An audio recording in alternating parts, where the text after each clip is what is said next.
You're alive. Good afternoon. My name is Alaa Kamel, and I serve as the designated federal official for the Science Advisory Committee on Chemicals, which we call SAC, for the peer review of the draft risk evaluation of octamethylcyclotetrasiloxane, which is known as D4. And I would like to welcome everyone to today's virtual preparatory meeting.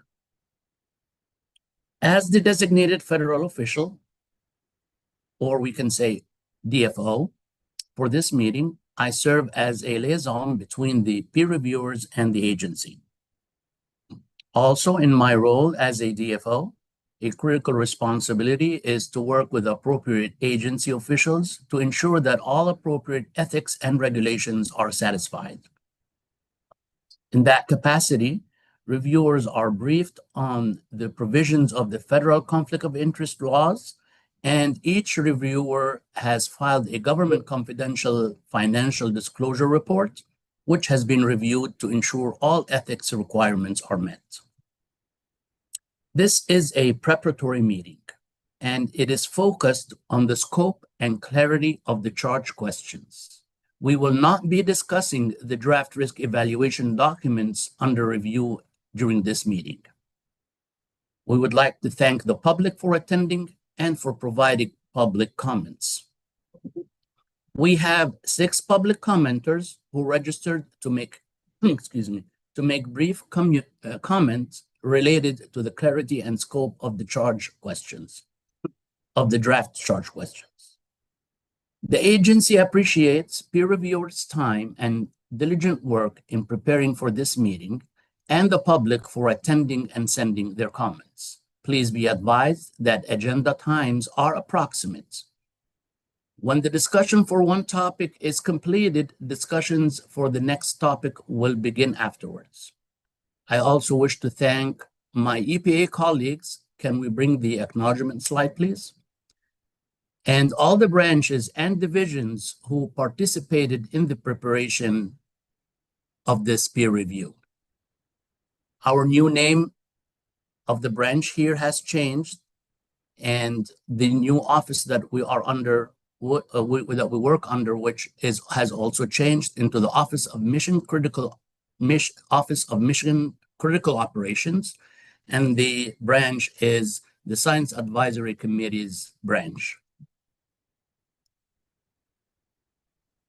I would also like to thank Dr. George Cobb. We can remove the slide.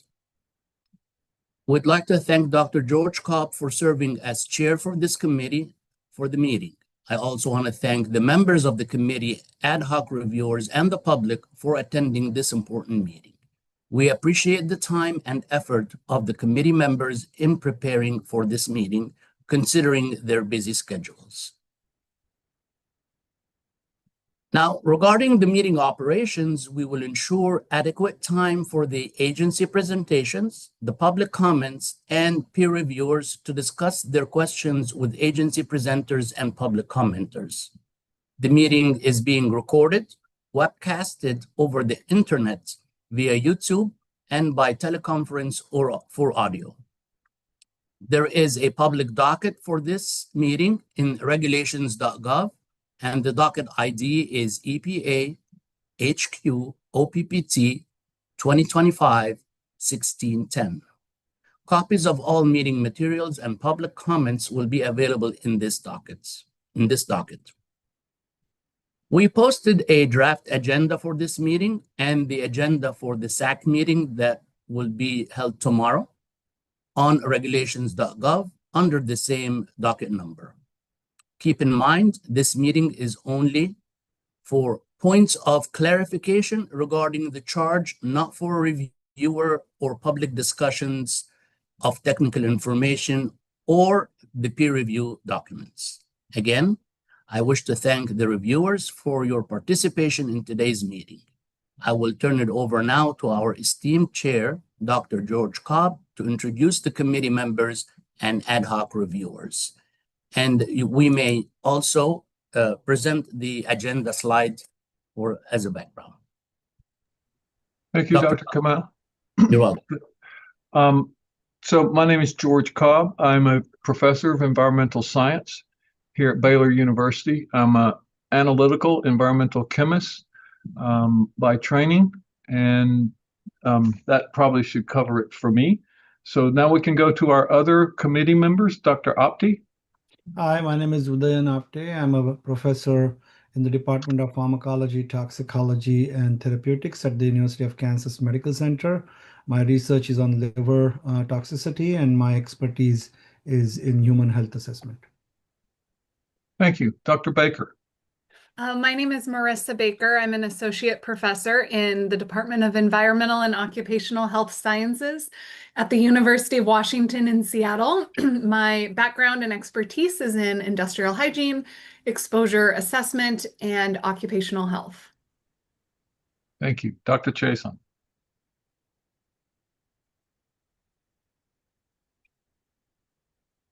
Dr. Chason? Perhaps she's a bit late. Dr. Ike. Hello, my name is Stephanie Ike, and I'm an assistant professor at Emory University in the Department of Environmental Health, and I'm an environmental epidemiologist. Thank you. And I see Dr. Chason now. Sorry, I couldn't get my audio back on. Hello, I'm Dr. Christine Chason. I'm retired from the Lifeline Group. I was trained in cellular biochemistry, toxicology, and began my career at EPA, though I've worked with other international regulatory agencies as well. Most of my work has been in the design of probabilistic, aggregate, and cumulative models for exposure and risk assessment. Thank you. Thank you. Dr. Fox. Hello, Mary Fox. I'm an associate practice professor jointly appointed in health policy and management and environmental health and engineering at the Johns Hopkins Bloomberg School of Public Health. I'm trained in environmental and occupational health policy, and I study cumulative risk assessment. Thank you. Dr. Graham. Hello, everyone. I am Cynthia Graham. I am an independent toxicology consultant. I've consulted and worked for industry for over 25 years. My expertise is in dermal and respiratory sensitization, mainly, and other exposure assessments. Thank you. Ms. Jenkins. Hello, I'm Allison Jenkins. I'm a human health regulatory toxicologist and risk assessor at the Texas Commission on Environmental Quality in Austin, and I've been here for over 25 years. Thank you. Thank you. That's a pretty long career in one place. Dr. Lee. I think actually Dr. Lee said maybe he could not join. Dr. Merced Nieves. Good afternoon. My name is Francesca Merced Nieves. I'm an assistant professor at the Departments of Public Health and Environmental Medicine at Icahn School of Medicine at Mount Sinai. I'm a trained neuroscientist, and my expertise focuses on environmental health, mixtures, and neurotoxicology. Thank you. Thank you. Dr. Ottinger. Hello, I'm Marianne Ottinger. I'm a professor emeritus and research professor at the University of Houston. My expertise is in reproductive endocrinology and neuroendocrinology, with emphasis throughout my research on endocrine disruptors and ecotoxicology and comparative biology of aging. Thank you. Thank you. Dr. Prisbilla. Hello, I'm Jennifer Prisbilla from the Agency for Toxic Substance and Disease Registry, where I'm an environmental health scientist. My specialty is human health risk assessment and environmental epidemiology. Thank you. Thank you. Dr. Samuel. Hi, everyone. I am Jennifer Sommel. I am a human health exposure scientist and risk assessor, as well as industrial hygienist, and I work at Inside Exposure and Risk Sciences in Boulder, Colorado. I'm a managing principal scientist there. Mr. Wright. Hello, everybody. My name is Mike Wright. I'm the retired Director of Health, Safety, and Environment for the United Steelworkers Union, which, despite its name, represents the majority of organized workers in the chemical and chemical process industries, such as rubber and paper and oil. I joined the union in 1977, fresh out of public health school, as an industrial hygienist, and have worked there for 45 years. I've also worked on occupational safety and health issues in about a dozen other countries and for 2 UN agencies. My expertise relevant to this committee is in excuse me, is in occupational exposure and exposure measurement. Thank you. Dr. Fairbrother? Hi, I'm Ann Fairbrother. I'm retired as a principal scientist from the environmental practice at Exponent, which is a science and engineering consulting firm. And my area of expertise is in ecotoxicology and ecological risk assessment. Thank you. Welcome. Dr. Johnson. Hey, hi everyone. I'm Mark Johnson. I'm recently retired from the Defense Department at the Defense Health Agency, Defense Centers for Public Health in Aberdeen, as Director of Toxicology. I'm currently adjunct professor at the Department of Epidemiology, Biostatistics, and Environmental Health at Old Dominion University. And my expertise is in occupational and environmental toxicology. Thank you. Dr. Ozimitz. Hi, my name is Tom Osmitz. I'm a board-certified toxicologist. I spent half my career in the consumer products industry and the other half since then as principal of a small consulting firm called Science Strategies. We focus on advanced ways of looking at exposure assessment and risk, including the use of new approach methodologies and target tissue dosimetry. Thank you. Welcome. Dr. Rowland. Hi, I'm Craig Rollins. I'm principal toxicologist at UL Solutions. I turn my video on here. There we go. My background and training are molecular toxicology, focusing on endocrine disruption and carcinogenesis modes of action. Spent the bulk of my career in risk assessments for numerous environmental chemicals and also lately on chemicals that might leach from consumer products such as medical devices, personal care products. Thank you. Thank you. Dr. Wyckoff? Hi, yes, Danielle Wyckoff with Tox Strategies. I'm the Chief Scientific Officer here.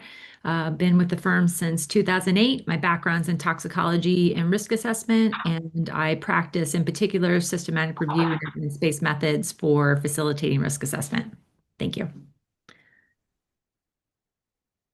Thank you. And I think that is everyone because Dr. Lee had indicated he could not be here this afternoon. So I think we can now turn. Dr. Zhang. There's Dr. Zhang. Oh, yes. Sorry, Dr. Zhang. Chai. Hello, everyone. My name is Kai Zhang. I am a research chemist with Food and Drug Administration Human Foods Program. My research focuses on chemical contaminants and natural toxins in food and feed products. Great pleasure to be here. I'm looking forward to work with everyone. Thank you. Thank you, everyone. So now we can turn it back over to. Thank you, Dr. Cobb. Thank you. So at this time, I would turn to the agency speaker of the Office of Pollution Prevention and Toxics, who will present the background information, and it is an introduction to the draft risk evaluation of octamethylcyclotetrasiloxane, D4, by Chris Green. Thank you, Allah. Can we have the virtual preparatory meeting slideshow from our partners on the screen?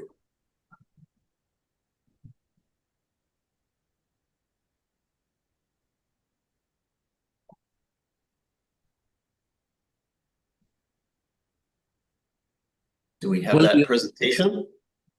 Do you have the presentations, Will? I have the presentation in front of me, but I thought they would share it additionally. But I can share my screen if that's needed. Just let me know. If you could share your screen, that'd be great. Okay. Let me put this into presentation mode. Hang with me just a second, guys. Thank you.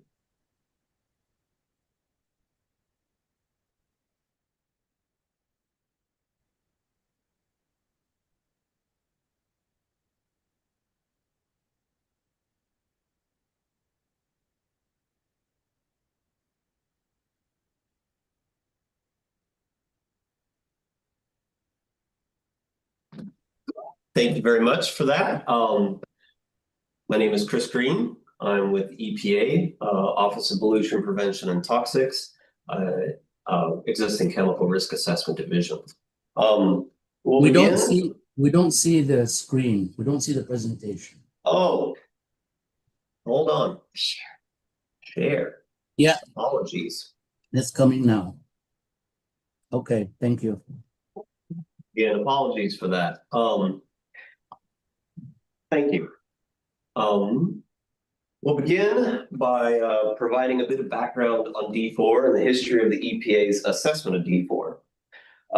The Office of Pollution Prevention and Toxics work on D4 started in 2014 when EPA issued an enforceable consent agreement, which we will be referring to as the ECA, requiring environmental testing for D4. Later that year, D4 was included in the updated TSCA work plan. In 2017, ECA testing requirements were completed. Specifically, the ECA included environmental and biological monitoring of influent, effluent, water, sediment, and biological tissue samples from fishes and macroinvertebrates. This sampling was conducted at 3 different types of locations to characterize D4 within the environment. These include the following: manufacture and processing plants that discharge treated wastewater directly into the environment after on-site treatment. These would be representative of the manufacturing and processing COUs. 5 wastewater treatment plants receiving wastewater for treatment from 1 or more industrial sites known to be a D4 processor or formulator. These would be representative of processing and formulation COUs. And finally, 5 wastewater treatment plants that receive less than 15% of wastewater for treatment from industrial facilities, and preferably none from D4 manufacturing, processing, or formulation sites. In March of 2020, EPA received a manufacturer requested risk evaluation, known as an MRRE submission, which EPA granted. In 2021, EPA published the draft scope for the risk evaluation, and the final scope was published in March of 2022. Earlier this year, EPA released the draft risk evaluation, and EPA is now seeking SAC peer review of that draft. D4 is a volatile methylsiloxane that is widely used in the production of silicone polymers and copolymers, including in the processing and formulation of sealants, paints, coatings, and rubber products. It may be present in products used in commercial settings, including sealants and cleaning products, laundry products, inks and toners, and animal grooming products.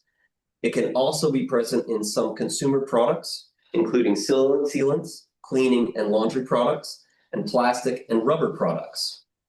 There are uses of D4 that are not subject to TSCA, and there are therefore beyond the scope of this risk evaluation, including uses such as cosmetics, medical devices, and food contact materials. Human or environmental exposure to D4 through uses that are not subject to TSCA were not evaluated by the agency in reaching its preliminary determination. This is because these uses are excluded from TSCA's definition of a chemical substance under TSCA Section 3(2)(b). Thus, information in this risk evaluation cannot be extrapolated to form conclusions about uses of D4 that are not subject to TSCA and therefore are not evaluated by the EPA. The charge questions posed to the SAC today will focus on topics that have not been previously reviewed by the SAC.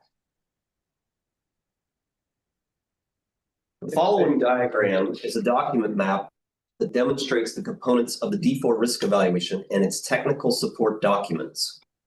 From left to right, the technical support documents, or TSDs, include the following: physical chemistry, fate and transport assessment, human health hazard assessment, environmental hazard assessment, environmental media and general population exposure assessment, environmental release and occupational exposure assessment, consumer exposure assessment, and environmental exposure assessment.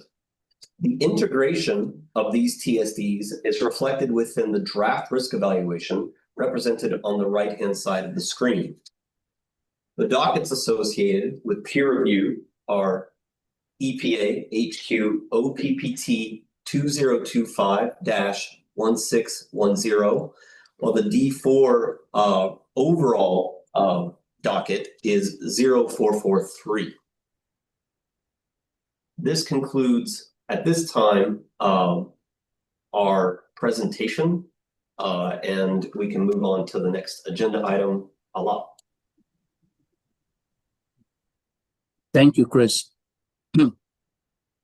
So our next agenda item are the oral public commenters.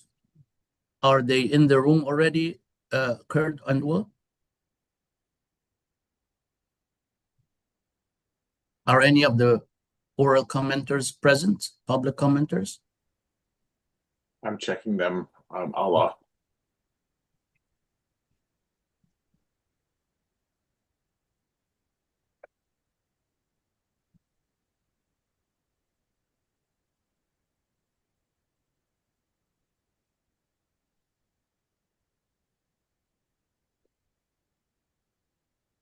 If they are not present yet, we can move to the next item, which would be EPA's response to the SAC comments on the scope and clarity of charge questions. But let me know first if the public commenters are present. We have none of them online. I did ask them to join at 1:20, but as you know, public comment period starts at 20 minutes later. But as they come in, I will number them so they will float up to the top, similar to the way the raise hand works. Okay, so then let's turn to this agenda item after, and then we go to the public commenters. Chris, are you okay to present the next item? Okay, thank you. Yes, I am. Thank you. Let me share my screen.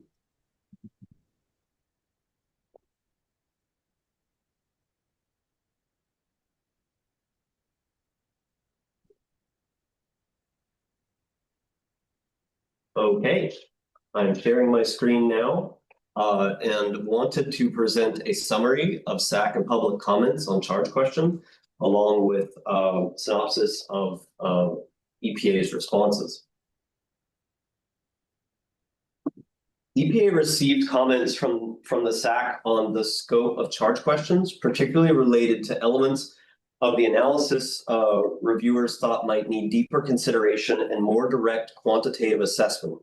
Some of the specific topics raised included consumer uses and personal care products contributing to down the drain releases to water and indoor air concentrations, uncertainties related to releases to water, infant exposure through milk, adequacy of the inhalation assessment, use of central tendency exposure estimates and PPE assumptions, considerations of transformation products in the human and ecological hazard assessments. EPA certainly welcomes recommendations on these points during the meeting and in the SAC report. In an effort to keep our peer review targeted, EPA is not taking additional direct questions on these additional topics, but we will consider all comments and all SAC recommendations as we move from draft to final. EPA provided written responses and clarifications on a lot of the points raised in written comments, and we're hopeful that these responses will provide additional information and context that will be useful to the SAC in refining your comments and recommendations to the agency. Those written responses are available to the docket, specifically the revised revisions to the charge are docket number 32. The last four numbers of the docket, or I'll read off the whole thing. OPPT-2025-0016-57. The written EPA responses are also posted on the docket. That is OPPT-2025-0016-0061.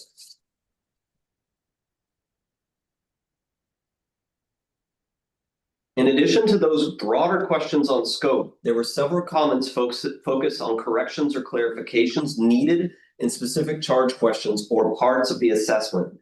These are primarily small clarifications or corrected section references. More substantively, the SAC did point out a specific error in BCF, or bioconcentration factor, value used in some parts of the assessment. And we have and intend to correct that in the revised assessment between draft and final, though we do not anticipate it having a meaningful impact on the conclusions. EPA has provided direct responses and clarification to these SAC questions, and these were posted to the docket, as I just said last week, and we've made specific revisions to the charge that are noted in this presentation as yellow highlighted text where appropriate.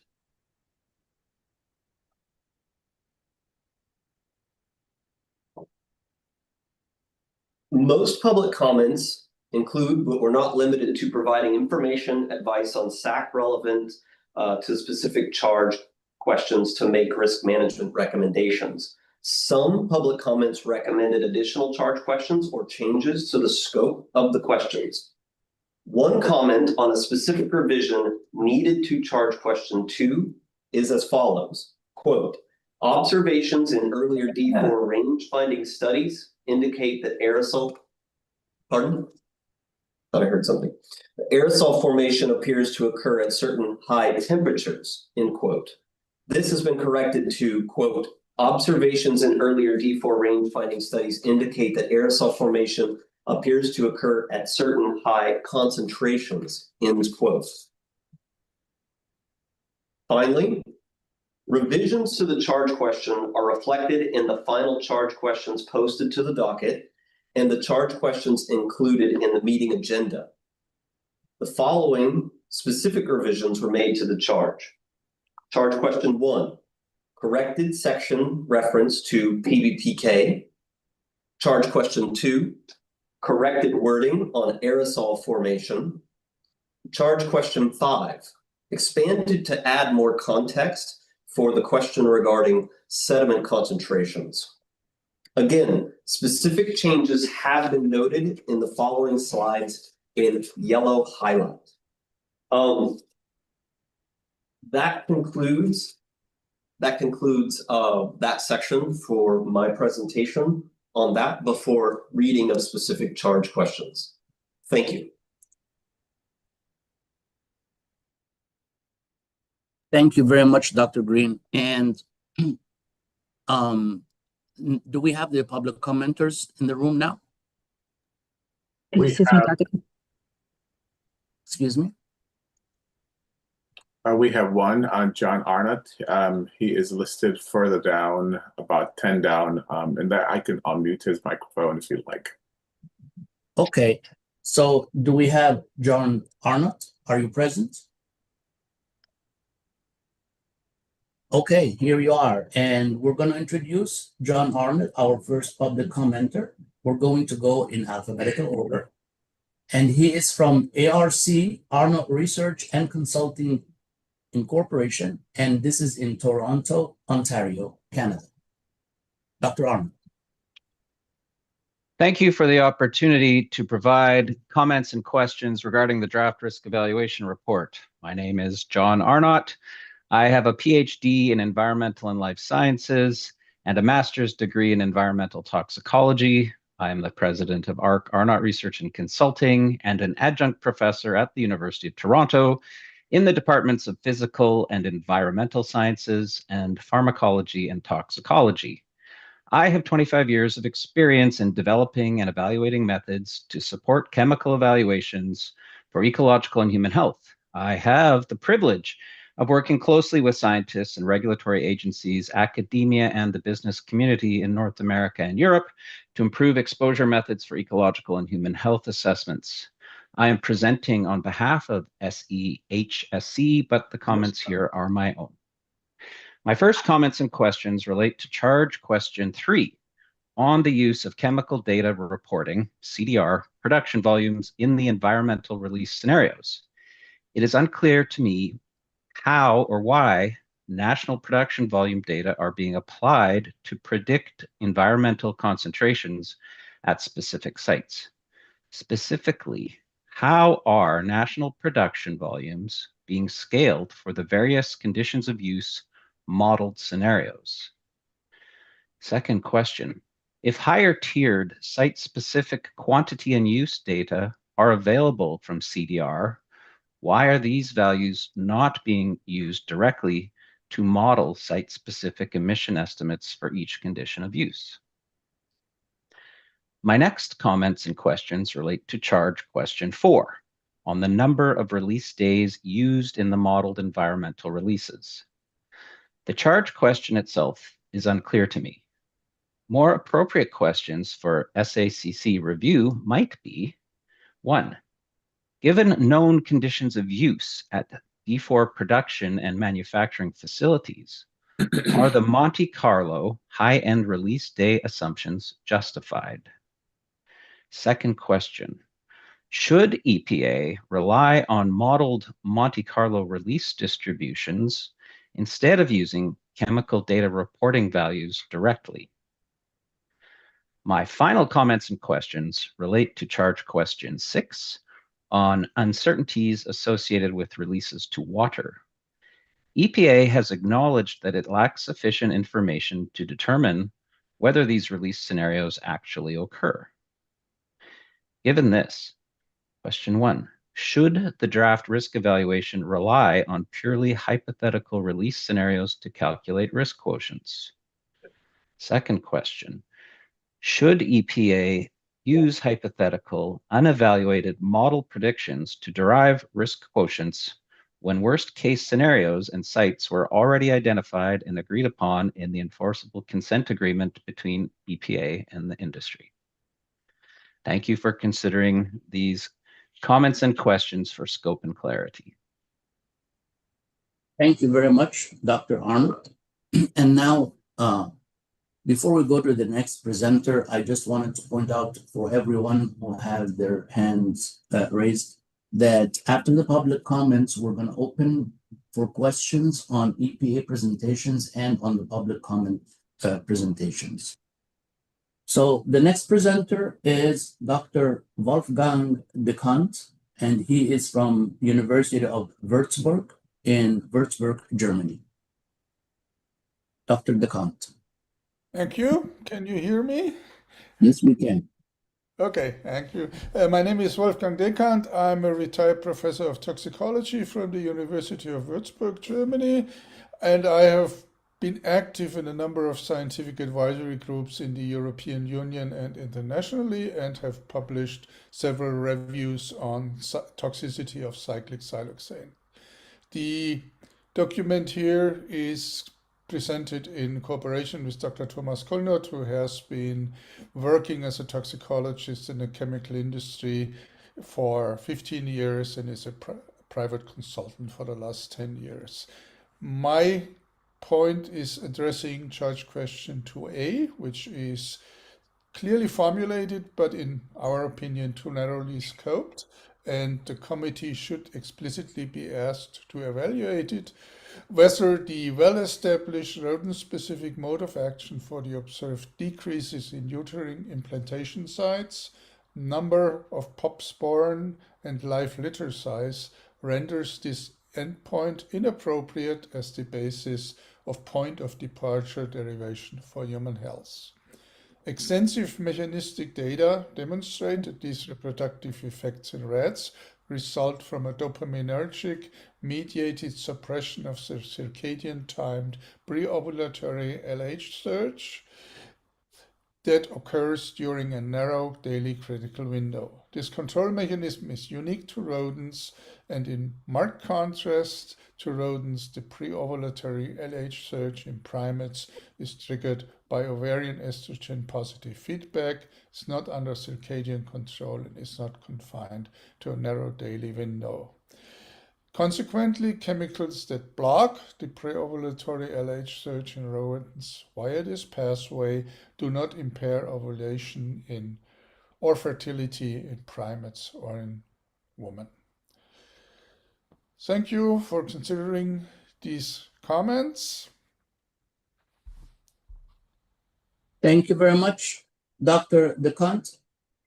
And we will move to the next public commenter, and that would be Dr. Frank Gobas, and he is from Simon Fraser University in British Columbia, Canada. Dr. Gobas. Thank you very much for the opportunity to provide comments on the scope and clarity of the charge questions. My name is indeed Frank Gobas. I'm a professor in resource and environmental management and also a professor in biological sciences at Simon Fraser University in Vancouver, Canada. I am an environmental toxicologist with specific expertise on bioaccumulation. I've been asked by the SEHC to provide comments, but the comments that I make today are my own. My comments are limited to charge questions 7 and 8. First, the report provides an impressive overview of the literature on bioconcentration factors, bioaccumulation factors, biomagnification factors, and trophic magnification factors of D4. However, the compiled bioaccumulation metrics are not suitable for conducting real-world calculations of the concentrations of D4 in fish for the purpose of risk assessment. There is no universal BCF, BAF, BMF, or TMF for D4 that one can use for risk assessment. And this is because external factors cause significant variation in real-world BAFs, BMFs, and TMFs. These factors include variations among aqueous and dietary concentrations of D4, properties of the water like organic matter content, salinity, temperature, properties of the fish itself, like lipid content, body weight, growth rates, fecal egestion rates, properties of the diet, like lipid, protein content, trophic positions of the prey, and other factors. The report does not appear to recognize this variability and only discusses uncertainty. The variability of real-world BAFs and BMFs is well recognized, and there are well-established models that can inform on this variability. These models include the AquaWeb model, the US EPA KOW-based aquatic bioaccumulation model, or KBAM, the multi-box model, which does a very nice job accounting for spatial variations, the APME-B model, which handles biotransformation really well. All of these models have a domain of applicability that includes D4. So, my first recommendation is to expand the scope of the charge questions to include questions on the use of bioaccumulation models for calculating concentrations of D4 in fish. My second recommendation is to improve on clarity by specifying how the bioaccumulation data in the report are to be used for calculating concentrations of D4 in fish for the purpose of risk assessment. In general, I suggest requesting advice on methods for calculating concentrations of D4 in fish. Next slide, please. Regarding charge question 8, I suggest expanding the scope of the charge question to include methods other than the one addressed in the charge question itself that can be used for determining whether concentrations of D4 are realistic or not. The reason is that the method specified in charge question A is not useful and does not provide clarity on this issue. There are better methods available for determining which concentrations of D4 in fish are realistic. They include chemical activity and fugacity-based exposure analysis methods, which are all peer-reviewed and have been used before to determine what concentrations of D4 and D5 as well are realistic. Therefore, I recommend that the scope of the charge question is expanded to elicit further advice on methods for determining which concentrations of D4 in fish are realistic and which ones are not. Thank you very much. Thank you very much, Dr. Gobas. And our next presenter would be Jan Spivey from PIP Action Campaign in London, United Kingdom. John Spivey is not online. The next commenter, Allah, is Victoria Tana, who is online, number 5. Okay, so now we're going to go to the next commenter, Dr. Victoria Tana, and she is from Green Agri-Tech Foundation in Greensboro, North Carolina. Hi, thank you so much for the opportunity to present my comments and clarifying questions. My name is Victoria Tana. I'm the founder and CEO of Green Agri-Tech Foundation. I'm also a final year PhD student in computational data science engineering. Now, my research is focused on the interface of exposure modeling, environmental health, and regulatory science. I am interested in how chemicals and environmental stresses move through the air, water, soil, biological system that support food and agricultural production within rural communities here in North Carolina and other southern parts of the US. Now, comments here today are mine whilst I'm representing Green Agri-Tech Foundation. My very first comment is on the overall integration of the component of the risk assessment. My very first one is, how does the current integration adequately cover indirect pathways that matter for agricultural and rural communities? So for instance, I'm looking at how the current documents integrate the use of biosolids on farmland, contamination of irrigation water, and fish consumption for subsistence or near-shore communities. Secondly, my next one goes to charge question. It focuses on charge questions 3 to 6 on the methods and assumptions used to estimate these environmental releases and exposures for D4. From the agricultural side, my key concerns are water, sediment, and biosolids that can interact with farmland. And so today I would encourage the SAC to explicitly discuss these 3 questions. 1, do the current release and exposure assumptions capture realistic ranges for water bodies that may be used for irrigation or small-scale fisheries in rural and agricultural regions? Also, is the treatment of sediment and biosolids sufficiently clear for downstream users to understand potential implications for biosolids amended agricultural soils? And then thirdly, where the draft identifies uncertainties in releases to water, does it clearly indicate which of these uncertainties are most consequential for agricultural or rural exposure scenarios? And should that actually be a good signpost for our final document? And then my last one is on the bioaccumulation and biomagnification. Now, my question is, does the current bioaccumulation analysis address population that rely on locally caught fish as part of subsistence or rural diet, especially in areas where we are interested in areas where agricultural and industrial activities coexist? My suggestion is that if the SAC could comment on how the choice of BCF versus BAF may influence fish tissue concentration estimate and fish injection risk characterization, and also if you can evaluate the clarity of the weight of evidence narrative supporting the conclusion that D4 is bioaccumulative but strongly not biomagnifying. It would clarify my viewpoint and then help us as we go ahead with our downstream education of these farmers. And thank you again for the opportunity to provide my comments and then ask these clarifying questions. Yes.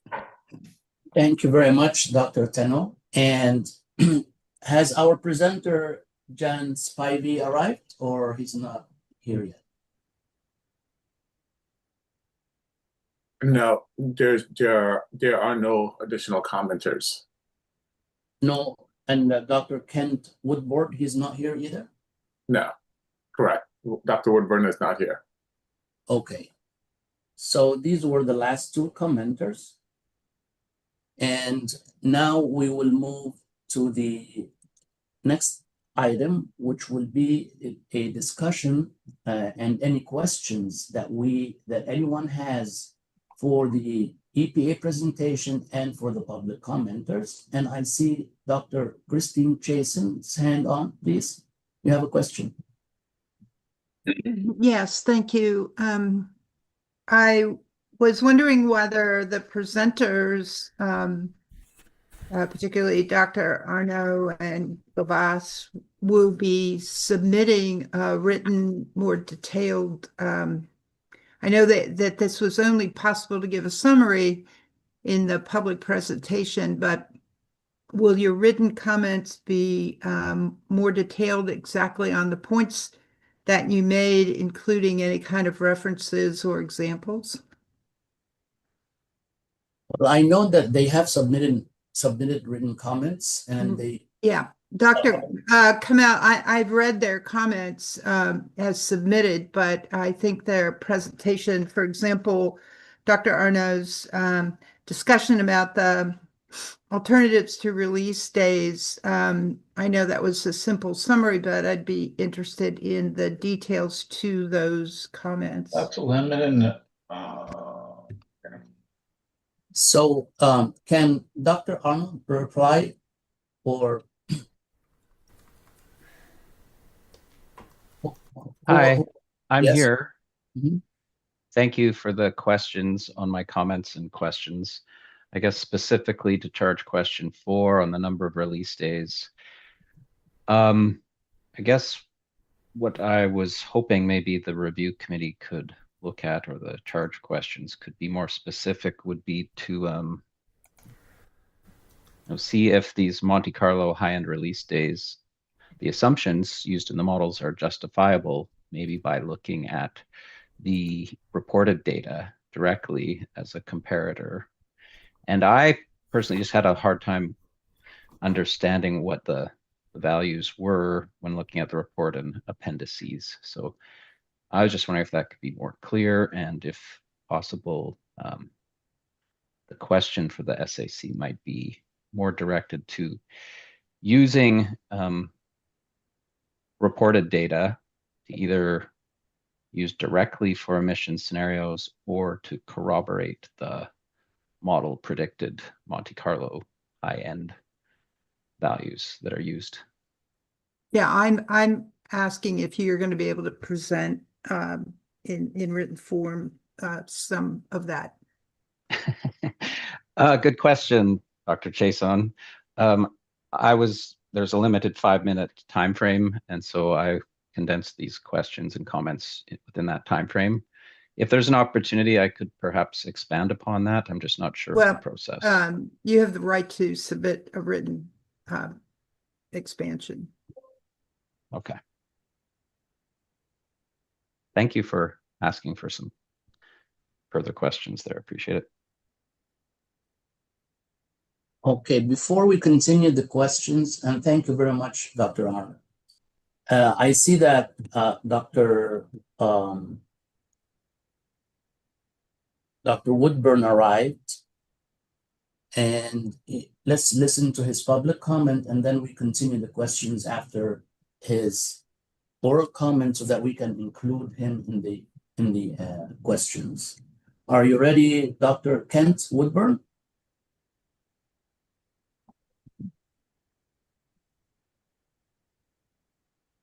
Give me 1 second. I'm communicating with Dr. Woodburn online, but I still don't see him in on the participants list.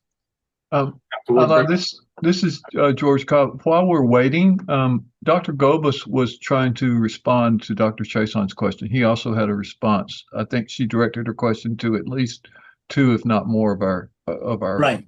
Okay. So let's listen. Thank you. I did not plan to have a question. I just turned on my video so that you would know I'm available. That's all. I had requested actually, Dr. Gabas, or I had wondered if you, if your comments, I know this is a summary, that's all you have the opportunity to do right now, but will you be submitting your a more detailed or written report on what your points were particularly for charge question 8? Yes, I think I have, but if additional information is needed, I'll be happy to provide that. That would be appreciated. Thank you.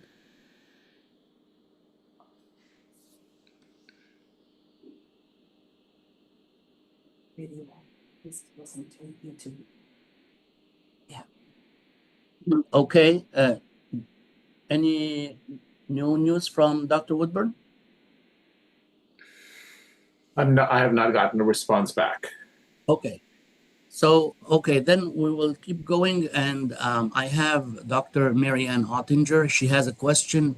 So, so those who have presented already, you can turn off your cameras. We only need you to turn it on while you are presenting, but after that, you can turn it off. Dr. Ottinger. Thank you. And thank you, Dr.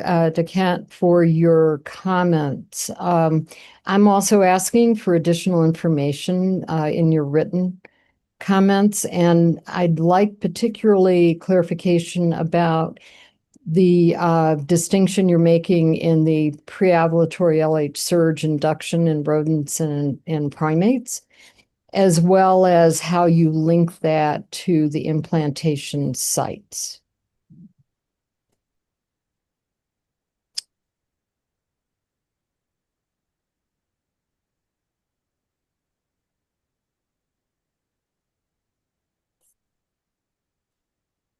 I'm sorry, who was the question directed to?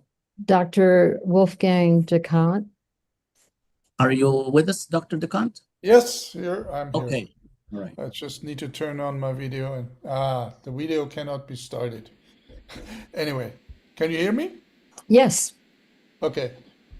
We have submitted a detailed explanation Okay. for the conclusions that we are having, mainly, and the conclusion is mainly based on the observation that dopamine agonists are not considered, should not be tested in rats regarding reproductive toxicology because of the differences in a regulation of the reproductive cycle in the animals. And Okay. the document contains a number of examples for that. And document also contains a textbook figure to explain how the differences between rodents and primates regarding this effect are. Oh, okay, I'm familiar with that. I'm a reproductive endocrinologist, but I guess my question is the linkage that you're making to implantation sites. Do you have information that would link the toxicology, the neuroendocrine process together? No. Okay, thank you. That was my question. All right, Dr. Johnson. Yes, thank you. Quick question for the EPA presenter. The first figure you shared, I believe is one is from the DRA, and there were some boxes. One, it said human health assessment, but also it said environmental assessment. And so my question is this, does the environmental assessment include human health or not? It never does. Hello, this is Chris Green from EPA. The document map, can you restate that real quick? I was trying to get prepared. Just restate it real quick for me. Yeah, your slide, I believe it's out of the draft risk evaluation figure 1.4, where you had some boxes, right, to kind of share the flow of this evaluation. And one was a separate box that said human health assessment. Another was at the bottom, it said environmental assessment. My question is the environmental assessment inclusive of human health?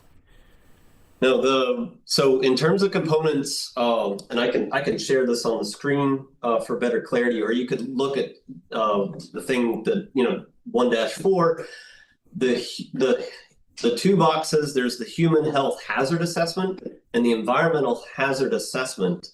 Those are identifying the hazards for environmental receptors. The human health is identifying, the hazard values, points of departure for humans. We also have the environmental exposure assessment, which is in the middle column there. That is encompassing the exposure to environmental receptors and principally contains the work on bioaccumulation factor, trophic magnification, as well as demonstrating the elements of trophic transfer analysis with the calculation of ingestion rates and looking at prey across aquatic as well as terrestrial paths. Did that answer your question? No, sir. Are humans a part of that environmental pathway? The environmental exposure assessment is predominantly looking at ecological or aquatic and terrestrial wildlife and fish and other receptors. Okay. The environmental components for human health would be predominantly contained within environmental release, occupational exposure assessment, as well as the environmental media and general population exposure assessment in terms of gen pop, fish consumption, other avenues where humans are intersecting the environment. Did that help? Sorry about that. Okay. Yeah, I think so. I think the human health hazard assessment is everything that includes humans, occupational and environmental. And the environmental health hazard assessment includes only ecotoxicological receptors. Is that accurate? Yes, I believe so. I have a. Okay. All right, thanks. I'm pretty sure. Okay. All right. Thank you so much. Dr. Fox, you have a question? Yes, thanks. And it also relates to the document map that Chris Green presented. I noticed on that slide that on one part of, and I'm sorry, I forget which document it relates to, because the map has multiple documents, right? But at one part of the slide, there was a little note that says includes biological pests. And then in another, associated with another document, it just says includes pests. And so I wondered if clarification of those two different things could be made now or later.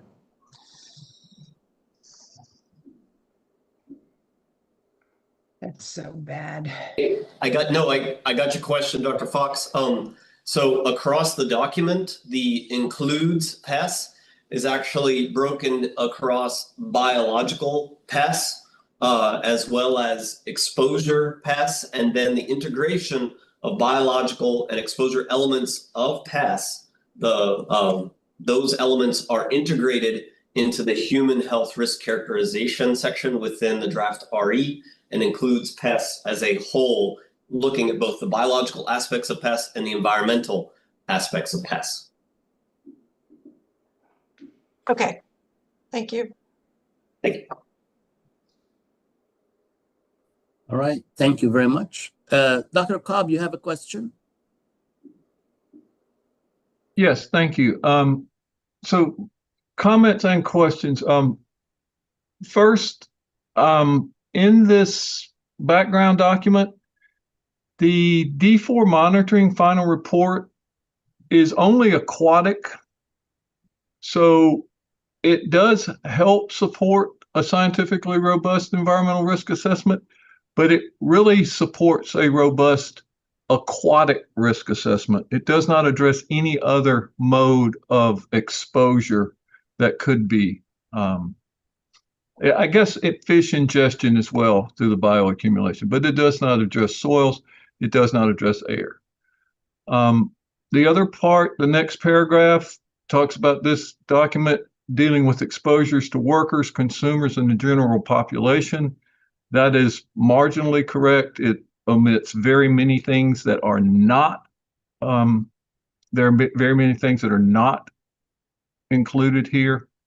And the next paragraph, the refusal of EPA to include charge questions that we have suggested is going to force us to have protracted discussions and perhaps prolonged timelines to produce this document. So I'm really very disappointed that we did not get the charge questions prepared as they needed to be. So with that, I have said my part and we can proceed. Thank you very much, Dr. Cobb. So I don't see any other questions.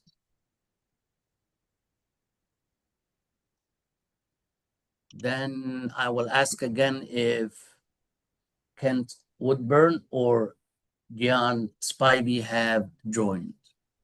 Kent Woodburn is online. Kent, Okay, Dr. Woodburn.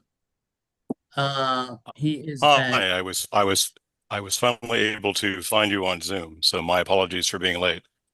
Okay, no. So the Zoom is for listening only, and for the presenting we use the I'm sorry, the YouTube is for listening only, and for the Zoom we are presenting. So Dr. Woodburn is an independent consultant from Archer, Florida. Please, your comment. Presenting was the I'm sorry, the YouTube.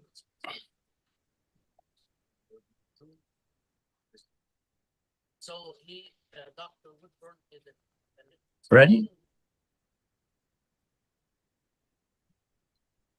Did we lose the audio of Dr. Woodburn? I still see it live. Dr. Kamala, I should be, can you hear me? Yeah, we hear you. And this is your presentation on the screen? Yes, could you go ahead and throw the slides up, please? The audio of Dr. Woodburn? Is this not the correct slide? Yeah, we hear you. And this is your presentation. He's watching. Well, is this the only slide he has? He has 3 slides. This is number 1. 3 slides? Should be 3 slides. Okay, is this the first one? It is. Yes. Okay. This is the correct one. Thank you. You're welcome. You can start your oral comment. No, there are 3 slides. So yes, yeah. Is it only visual, or you're going to talk about it? I'd like to talk about it. Yes, please start. Okay. My name is Kent Woodburn, and I have a PhD in environmental chemistry and decades of experience in environmental chemistry, toxicology, and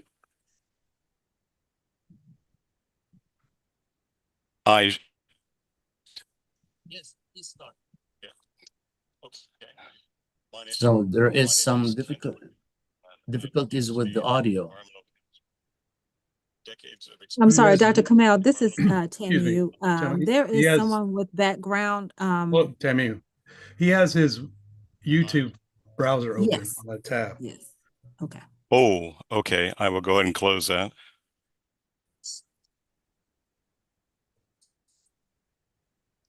Okay, please continue.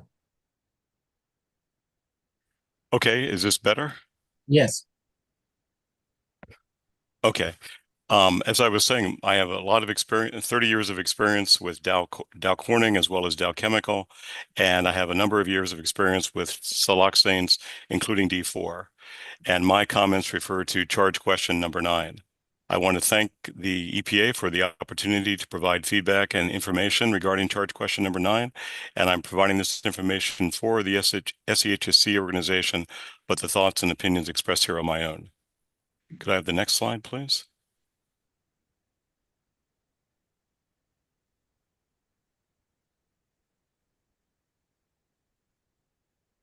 Yes, you can start. The next slide. The slide is not going to appear on the YouTube. There is a delay. So if you are on Zoom, this is where you need to monitor. Okay. So the next slide. This is the slide number 2 presented. Okay. So the agency, I think, did a nice job summarizing the D4 algal study as being of high quality, because it is a closed system, single limit dose concentration at saturation of D4 in the algal media. And the agency was able to determine that the concentration for D4 in the media and the exposure would likely overestimate risk. And this conclusion is due to the worst case scenario that was the exposure system to minimize volatilization of D4, as well as the fact that it was a useful algal species, and all the other rationales that you can see here listed on the slide. And they were able to conclude that the study would likely be useful. And I can't see the entire slide here. There we go. The measured impact was less than 50% impairment of algal cell growth. So it was not an EC50, although there was a statistically significant difference in growth at 96 hours. Okay, the next slide. I think with all of that said, that an improved expression of the D4 algal LOEC value would be a time-weighted concentration, which would be integrated over the entire 96 hours of the exposure time frame, rather than just using a single replicate measured concentration at 96 hours, which is what the LOEC is currently based on. I think the fact that we had a statistically significant effect only at the 96-hour time frame, that integrating the entire exposure period with all the available concentration data would give us a better understanding of what the actual LOEC value was in terms of the impact on the algae. The second issue to clarify would be the hazard confidence score of D4, which was classified as being slight. I think the fact that we used an algal species that is a well-known regulatory species, it's a robust species, a worst-case closed system exposure concentration with D4 to minimize volatilization, and as well as the statistical significance of the LOEC at 96 hours, they should all be factors to reevaluate the hazard confidence score from the current classification of slight to whatever the next categorization score system is in the hierarchy at EPA. So hopefully that all came across okay. So that's the conclusion of my remarks. Thank you very much, Dr. Woodward. And is the last presenter here Jan Spivey, or he did not arrive? Did not arrive. Okay. Hang on a second, Ali. I think it's listed as PIV Action Campaign on the website. I will change the name for you, and I will move it up. Okay, so PIV Action Campaign is Dr. Jan Spivey? Yes. All right, please start your comment. Well, let me introduce you first. Thank you. So, Dr. Jan Spivey, is it Jan or Jan? I'm not sure. Jan. Okay. And she is PIP Action Campaign in London, United Kingdom. That's correct. Good afternoon. Thank you. My name is Jan Spivey. I'm from the PIP Action Campaign and BIERA. For the record, I just want to highlight one essential issue in the EPA's D4 evaluation, and that is the exclusion of long-duration internal human exposure from silicone in breast implants.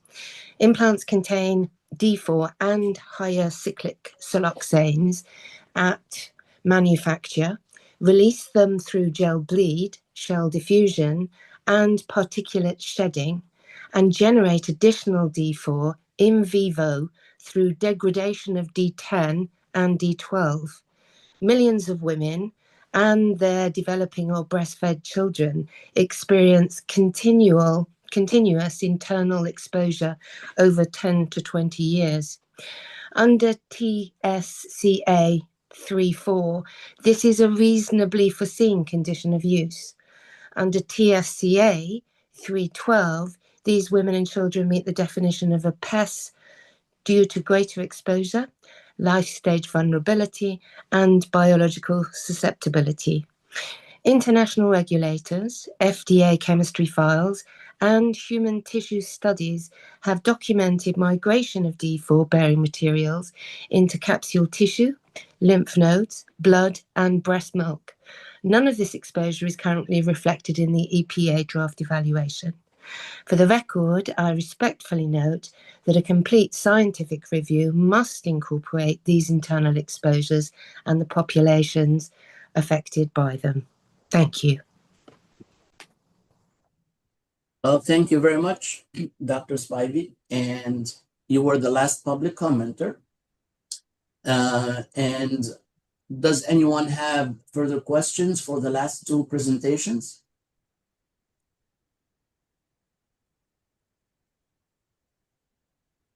I don't see any hands. Ooh, what a relief. You can turn off your camera. Now we can move to the next item in the agenda, which would be we're going to be presenting the charge questions one after the other, and EPA is going to read the charge question, and if there are any updates or any revised sections of this charge question, then it will be highlighted in yellow, as will be clear now. And we have with us Dr. Susanna Wagner, who is going to start reading the charge question. So, Will, do you have them, or should she share her screen?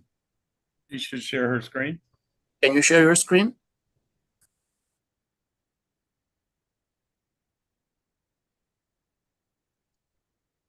Dr. Kamel, this is Chris Johnson. Can I ask a question on the previous series of EPA presentation before we continue? Would that be all right?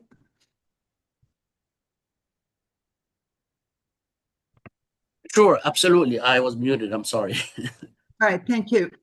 I can't remember what slide number it was, but EPA had a slide that talked about essentially that they had not addressed the many other kinds of exposure and risks that were, quote, covered by other non-TSCA areas. We've seen this before, and at least at one other occasion, I asked the question and didn't really get an answer. I'm going to ask it again. In the regulations and for FDA for products such as we just heard about, and also for foods and food contacts, et cetera, which were not covered in the exposure and risk assessment for consumers, it's notable that in the regulations for those uses, the kinds of risk assessments that are required under TSCA are not done. And for example, the manufacturing of the chemical, the transportation, the processing, and et cetera, et cetera. The regulations that cover those particular products under the medical and food regulatory systems deal with their efficacy and lack of harm to the patients or consumers upon ingesting the foods or using the contact materials, et cetera, but not the kinds of environmental and or worker or any of the other disposals or any of the other elements that are required under TSCA. So maybe EPA could explain why the parts of the TSCA bill for a COU, as in their diagram, is not considered, even if you had to look around or not include the parts of the risk assessment that would be covered under those alternative regulatory provisions. Can that be explained to us? Thank you, Dr. Jason. So can someone from EPA answer Dr. Jason's question? Yeah, this is Susanna Wagner. I'll start, and if anyone else wants to jump in, feel free. But you know, it's a good question. We have to work within the scope of TSCA, and to that end, you know, we can cover the manufacture of D4, even when that manufacturer ultimately ends up, you know, some of what is manufactured will be used in conditions of use that are not within the scope of TSCA, but we're still covering the manufactured phase, right? And so there, to the extent that there are phases of the D4 life cycle that are still within the scope of TSCA, they are part of our risk evaluation, but we are not able under TSCA to address directly things like medical devices or personal care products that are not within our scope. Hopefully that makes some sense. And you know, if the SAC has additional comment on that, obviously we're looking forward to hearing a comment on how we can more fully meet the obligations under TSCA. That's very helpful. Can I just ask for a clarification using your example? Medical devices is a really good example of what I think your point is well taken about the manufacturing or creation of the chemical, et cetera. But to my knowledge, there is no FDA or medical regulatory action that talks about risk to the medical staff, for example, on the use of things like the medical equipment, masks, and the disposal, certainly, of the tonnage of plastics, tubing, all kinds of stuff that certainly have D4 in them. And that is a pretty major impact, if you will, across the board.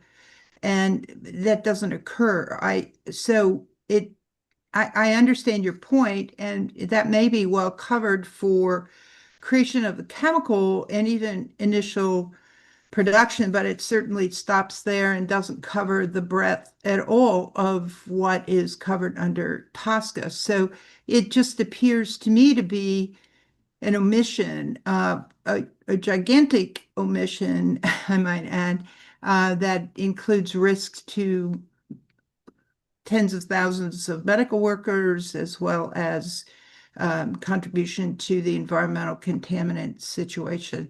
I mean, you can take issue with that, but that's just what it looks like to me. Can you clarify? Maybe I'm missing something here. I mean, we appreciate that comment. Unfortunately, it's just out of the scope of what we have control over under TSCA. We don't, that is not within the scope of TSCA for us to assess. So we do our best to assess the pieces that are within the scope of our statute. It's just beyond what we have jurisdiction over.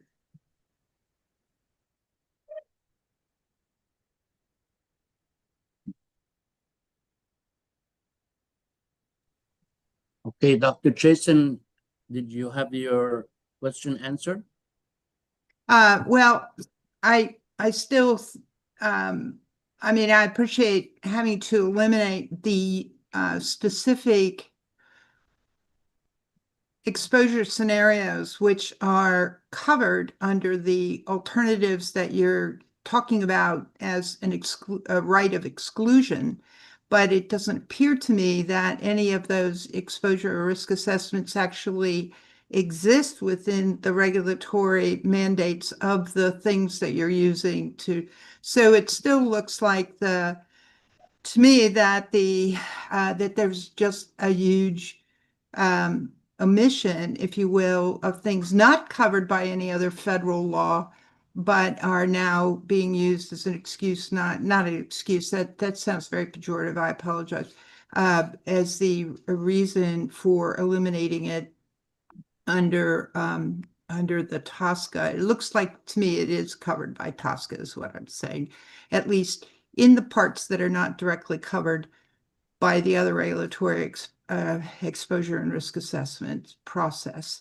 So I guess we just have to agree to disagree on that one. But thank you for your response. I appreciate that.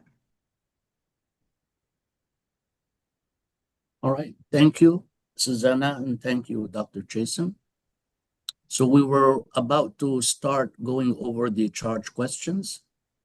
There's several other questions. Oh, I don't see the hands. I'm sorry. So who has a question? Hi, this is Udayan Apte. My question's sort of related to Dr. Jason's and also to Dr. Spivey's comment about breast implants. I was wondering which category would that fall? Is it cosmetic? Is it medical device? And what would be the reason for excluding that particular modality? Yeah, that's a good question. It's treated as a medical device, the breast implants. All right, thank you.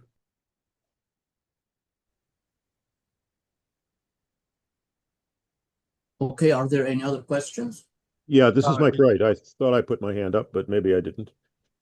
It's just because when the screen is shared, I don't see the rest of the members that are attending, so I don't see the hands. I apologize. Yeah. So should I ask it now? Sure. Yeah. Okay. This is actually partly a question, partly a statement. The real problem here is that those medical devices, cosmetics, and things like that are excluded from the definition of a chemical under TSCA. That's in contrast to other federal regulatory agencies where that issue is handled by simply saying that particular agency does not have jurisdiction where another agency has exercised jurisdiction. Unfortunately, that means things fall through the cracks here. And one other thing that falls through the cracks is potentially things that I'm sorry, things that are emitted from the process. That is to say, not just upstream things, but downstream things. And I think that's a real problem. There may be a workaround, and that is in the specific definition of what is excluded. That is to say, in the specific definition of a chemical under TSCA. I haven't gotten in front of me, unfortunately. We have, I should say, in sort of looking at this, I've asked some environmental lawyers to sort of look at it and see if they can see what can be done.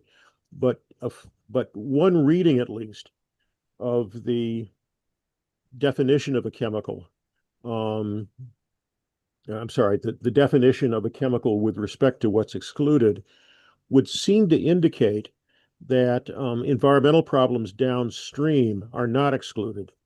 And I did not intend to say this now. I wanted to save it for later on, but it would be helpful if EPA took another look at that and would see whether downstream effluents can be either covered directly or can be at least seen as the background for the things that EPA can cover.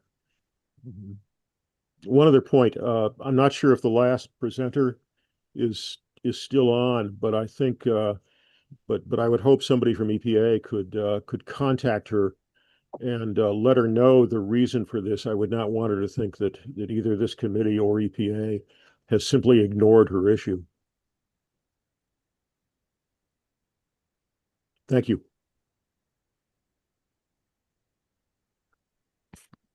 Well, thank you very much. And now I changed my view and I can see everyone and I don't see any hands raised. So I guess it's time to start the charge questions. And here you go.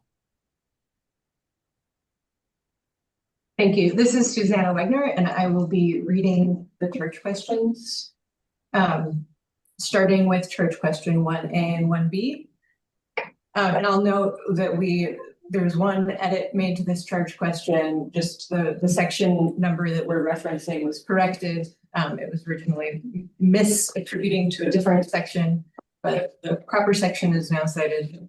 So the church question is Section 4.2.3 of the draft Human Health Hazard Assessment for Octamethylcyclotetrasiloxane, D4, and supplemental files such as the draft PBPK model results for D4 and the draft PBPK model description and review of D4 detail the 2023 D4 PBPK model to allow for route-to-route and interspecies extrapolation of the point of departure, POD, in addition to POD extrapolation for relevant exposure durations and movements.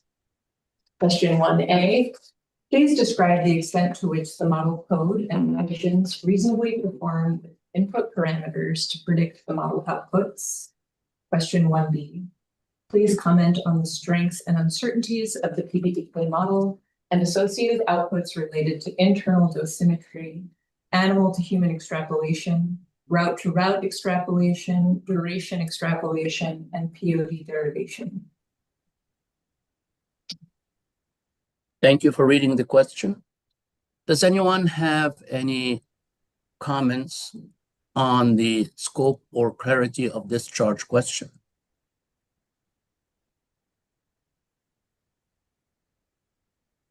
Dr. Cobb? Yeah, this is more, how many folks do we have responding to this question 1A right now? Is it still just one?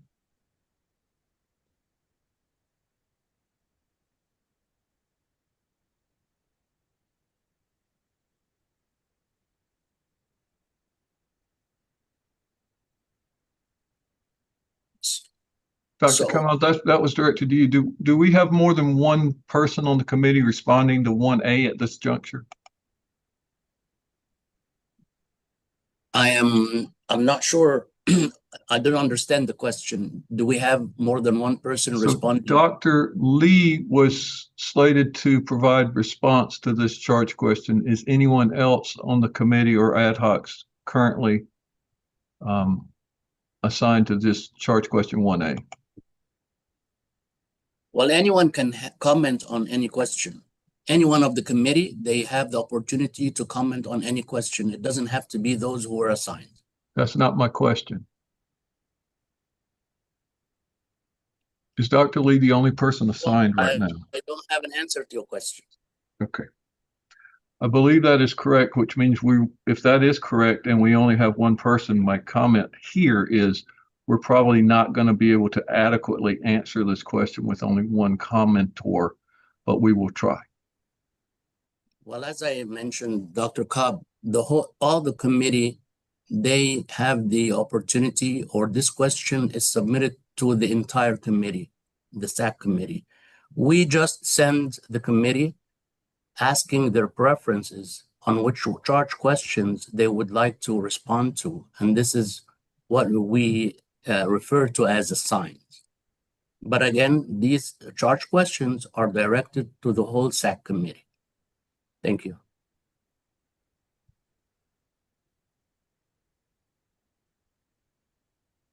If there is no more questions, we can move to the next charge question.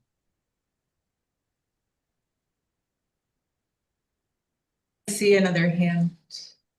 Dr. Jason, okay. Yeah, just a real quick comment on Dr. Cobb's concern. This question is certainly, I feel it's related to my area of expertise, but I just found it it almost impossible to take this question on in terms of the time that was available and in order to answer the questions correctly, I think you would have had to gone through some model ground proofing, et cetera, which just was beyond the scope of what we could do on this. And I had made suggestions to the chairman that, you know, if that there were other ways to get to the kinds of answers that I think it's important that EPA have. And I think they're great questions, but it just was a little bit of a stretch, to say the least, to adequately address with any kind of, I'm going to say, review integrity to come up with a kind of answers that EPA is seeking. So I just think that that's an important point to consider. Thank you. Dr. Chason, this is George Cobb, and I fully agree with what you're saying. I just didn't say it. So I see Dr. Johnson has his hand raised.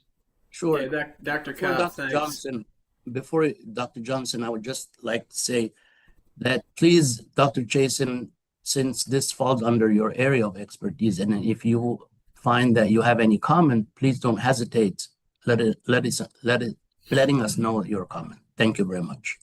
Yeah, I will. You know, I'm not timid about it. I just it's just a big job. Thank you. Yeah, and Dr. Cobb, I agree with Dr. Chason. I really couldn't kick the tires of this model because it's not my area of expertise either. But I did do some reading, and it seems that the multi-compartmental PBK model for D4 has improved over the years. I read Campbell et al. 2023. They recently incorporated the mobile lipoprotein pool into a bidirectional mounter between the liver and the fat that improves prediction better, that matches some of the human data described in Utel et al. 1998. So it looks, you know, from someone from the outside looking in, it looks reasonable to me. But I wasn't able to kick the tires on it and actually crank it through and get the same numbers either. Well, thank you very much, Dr. Johnson. Okay, if we don't have any other questions, we can move to charge question C and D.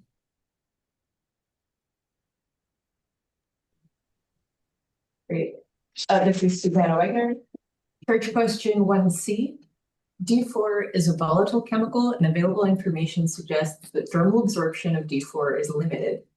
As described in section 5.1.1.3 of the draft risk evaluation for D4, and in the draft PBPK model description and review, the PBPK model incorporates several parameters that reflect available human and in vitro information on evaporation and absorption. Please comment specifically on the strengths and uncertainties of input data and assumptions made to account for evaporation and dermal absorption for derivation of dermal POD. And charge question 1D. Or should I just pause here? Yeah. Yes. Yeah.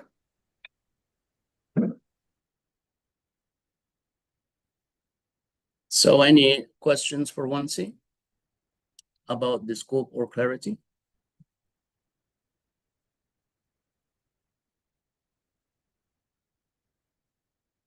Then we can move to 1D.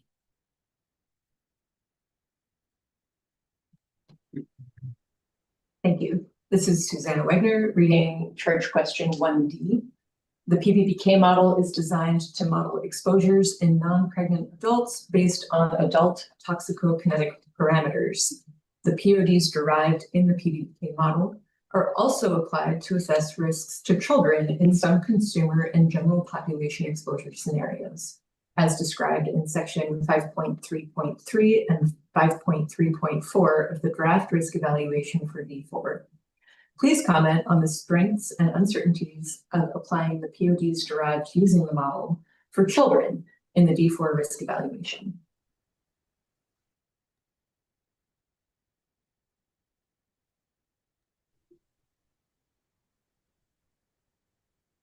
Any questions on charge question 1D? Any comments on the scope and clarity of 1D? Can I just, sorry, this is Danielle. Can I make a quick comment? Yes. Thanks. Sorry, couldn't get to my hand fast enough. I think I would just offer a comment somewhat similar to what Chris said on 1B, that I think that we'll do the best that we can on answering this, though to really be able to give a robust response would involve doing things like running the model, and actually it's really kind of a heavy lift. So I think we're just going to do the best we can here on 1D.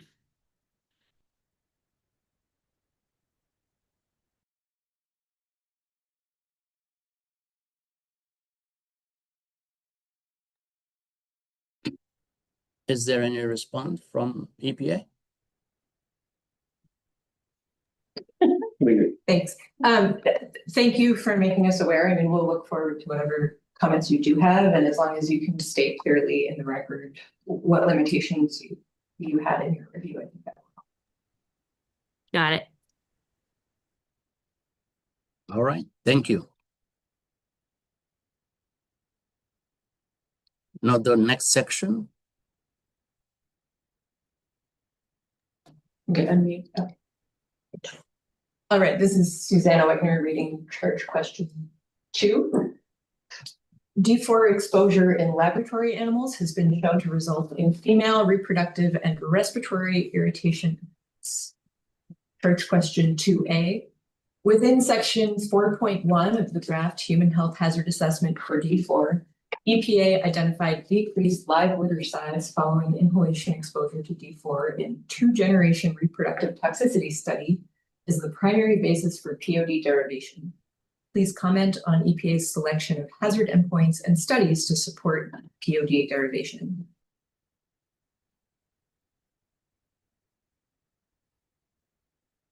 Okay, please, any comments on the scope and clarity of 2A?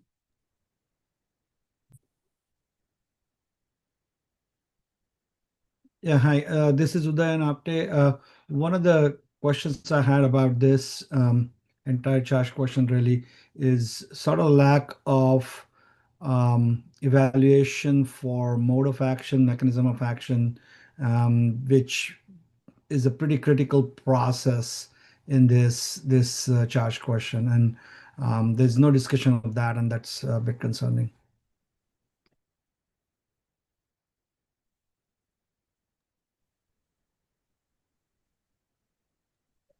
Hey, Dr. Ottinger. Do you want me to respond to that? I would just want to add, thank you for that comment.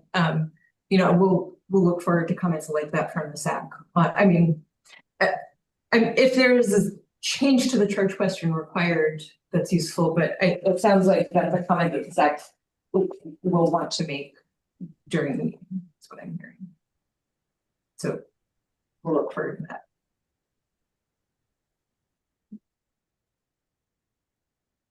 Okay.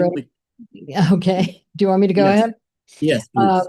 I had the same thought and figured, as Dr. Opte, and figured we'd talk about that during our discussion. But I do have a question about distinguishing between the manner in which the aerosol is produced, meaning high temperature versus low versus nose exposure versus whole animal, and then the differences in designs, and whether in the questions you expect us to distinguish between those different exposure scenarios.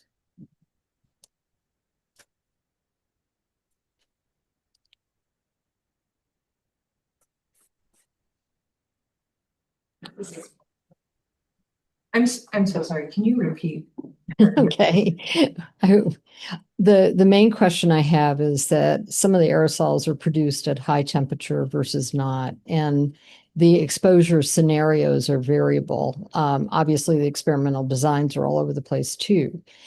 How much do you, in terms of the charge questions, want us to distinguish that in our response? And also, pertinent to what Dr. Apte said, incorporate the mechanisms of action, since the one that has been identified from the rodent studies is very far downstream. So that's really kind of two questions for you. We are looking for any feedback you have on the endpoint selection and its relevance to humans. And so to the extent to which additional mode of action information is useful and relevant to us and we haven't adequately incorporated it, we'd appreciate that feedback. I think we've tried to leave this question open-ended to the extent that any information that you want to provide is welcome. Okay, one further comment, just to clarify my earlier question for one of the external speakers. Some of these mechanisms of actions are loosely connected to one another, but can be constructed to have interactive effects, like effects on GnRH. I'm assuming your charge question is open enough for us to bring that up as valuable responsive endpoints. Yes. Okay. We would appreciate input on that. Okay, thank you. Thank you.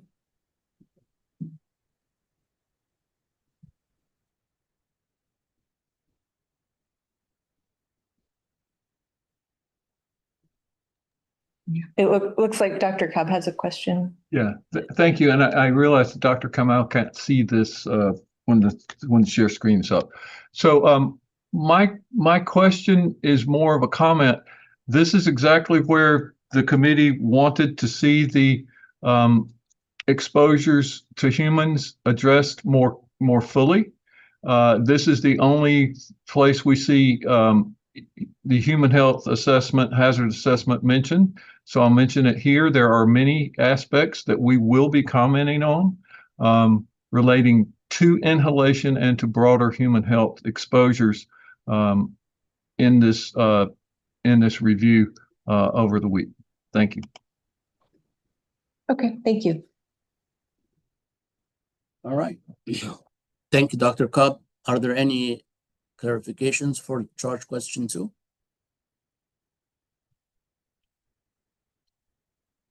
Okay, then we can move to the next charge question. All right, this is Susanna Wegner reading charge question 2B. Section 4.1.2 of the draft Human Health Hazard Assessment for D4 details that D4 vapor exposures have historically been used to conduct inhalation toxicity studies in animals. Observations in earlier D4 range finding studies indicate that aerosol formation appears to occur at certain high concentrations. Although some D4 COUs may generate aerosols, especially in the workplace, vapor exposure would still be expected. Aerosol formation exposure may also present local respiratory effects. Given our limited understanding of the hazard associated with aerosols for D4 and uncertainty on the extent to which aerosols are formed at low vapor concentrations, please comment on the strengths and uncertainties of EPA's hazard identification for inhalation exposure to D4 and the relevance of available hazard information for human aerosol exposures.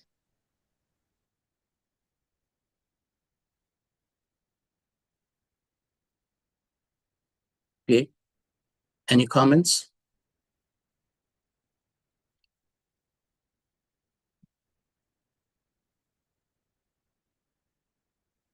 From my end, I don't see any hands. Please, if there is any hand up, please, you can go ahead and speak because I don't see everyone. You're correct, Dr. Kamal. Okay. All right. Then we can go to 2C.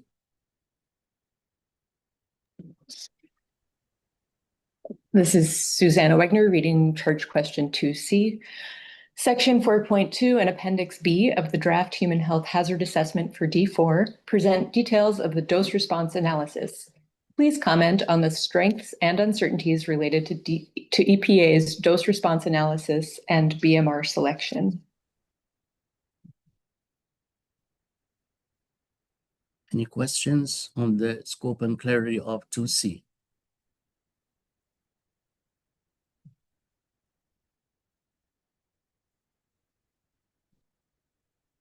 Okay, we can move on to the next charge question.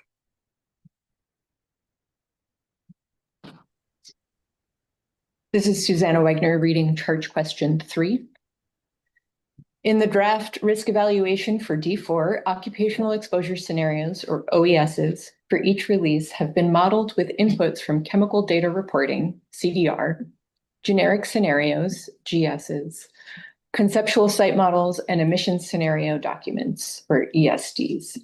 Section 1.1.1 of the draft risk evaluation for D4 details that EPA understands values reported in 2020 to CDR to be most representative of current conditions.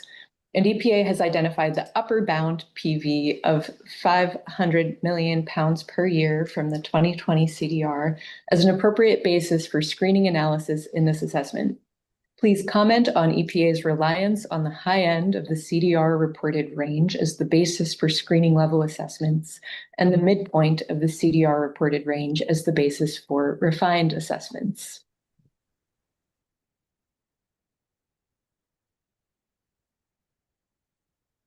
Please raise your hand if you have any comments on the scope and clarity of charge question 3.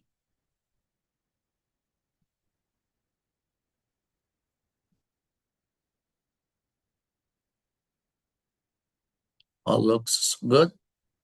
So we can move to the next charge question. All right, this is Susanna Wegner reading charge question 4. Section 2.3.3 of the draft environmental release and occupational exposure assessment for D4 details the approach for estimating release days per year for occupational exposure scenarios, or OESs.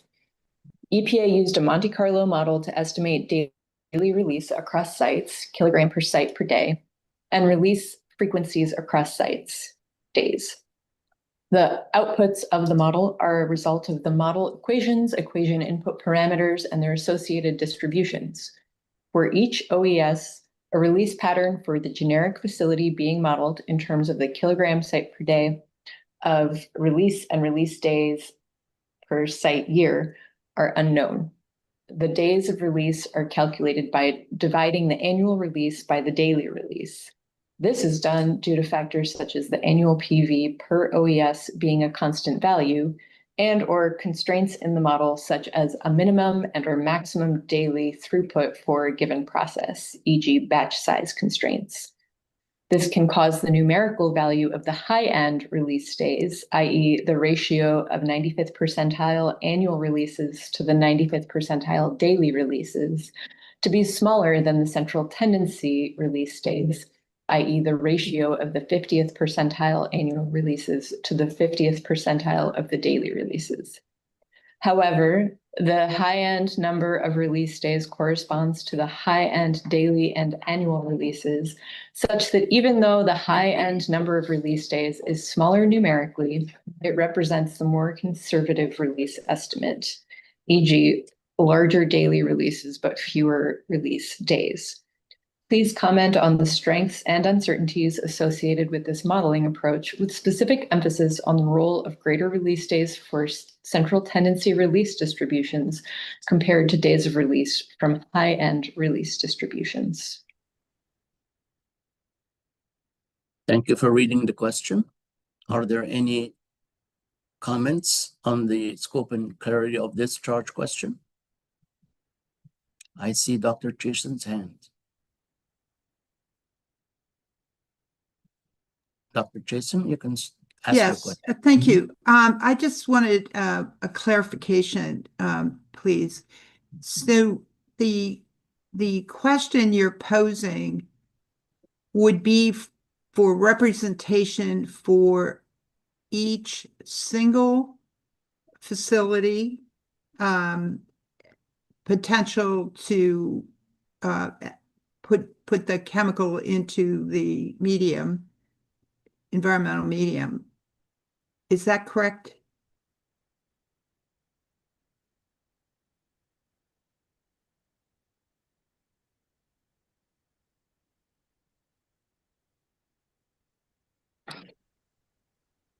Hi. Hello, I had to step in here. EPA, Chris Green speaking. Thank you for that question. So just for a little bit of background and kind of what you were asking Dr. Chason, is that Monte Carlo modeling is utilized for a variety of different components of the environmental releases. In section 3 of the risk evaluation, I believe it's table 3-4, there's a table that has each of the occupational exposure scenarios which relate to conditions of use. For the D4 risk assessment, those environmental releases, whether to different media such as surface water or air or other ways they can interface our environment, the EPA utilized Monte Carlo modeling with generic scenarios to capture the outputs associated with the occupational exposure scenario. So not necessarily, as you said, a site-specific, like a certain plant, but generally the Monte Carlo modeling is capturing the generic scenario for certain processes that are defined within the occupational exposure scenarios, which are then tied to relevant conditions of use. And so that would be table 3-4, table 3-1, 3-2 within the risk evaluation. Hopefully, Dr. Jason, did that help with your question? Well, not quite. I don't think I made my question clear. I do understand how the Monte Carlo works and the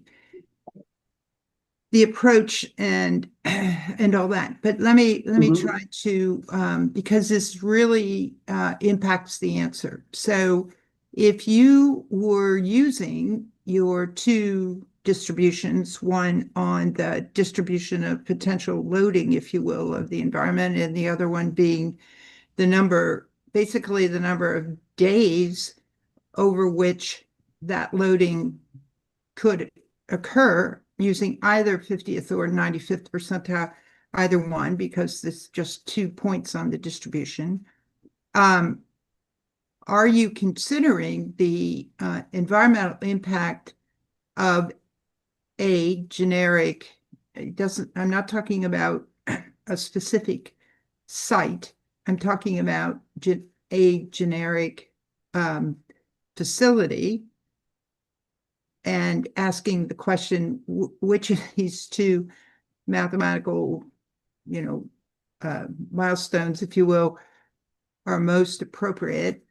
Or if you're using the data to consider environmental loading from multiple sites. Now that gets to a very different twist, because then you're talking about the probability that on any given day, what would be the odds from your distribution that multiple sites were creating the load, if you will.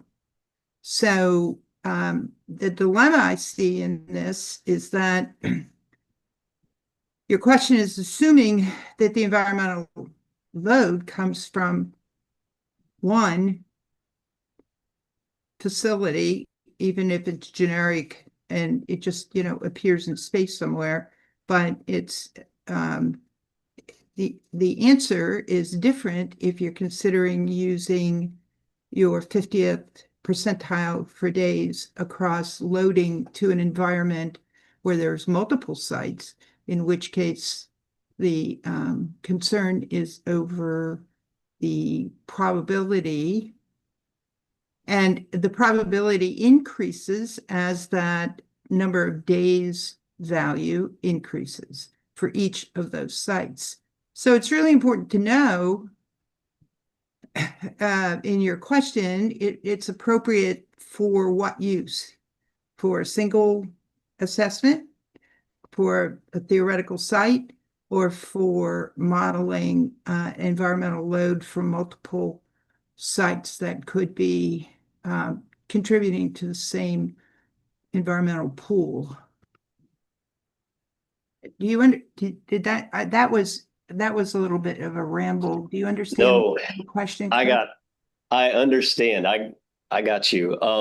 So within this analysis, these are considerations of individual sites, and they are production and output parameters for representative site within representative outputs. One of the things, so this is a site-specific release from those occupational exposure scenarios. And what I think you were getting at was the kind of a cumulative approach of the impact of multiple sites releasing across at the same, at a potentially similar locale. That's what you're getting at? Is that right? Well, I know that your distributions are not cumulative. I'm just talking about the answer being relevant to how these distributions and your choice of the values from them would be used. And the answer to that is different depending upon what your use of those two parameters will. I think what I have to do here is probably just try to express that in the commentary to EPA that, the question's fine. It's just that the question has to be relevant to what you're going to do with that number. Yes, thank you. And we look forward to hearing from that. And I'm glad you brought this up, because then that can be on our radar and look out for in the response and the oral as well as the written report later. So all right. Thank you. Thank you. Thank you.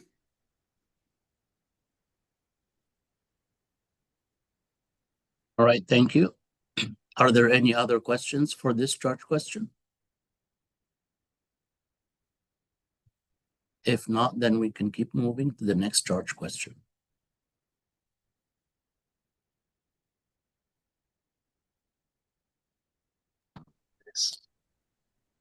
This is Susanna Wegner. I'll be reading charge question 5.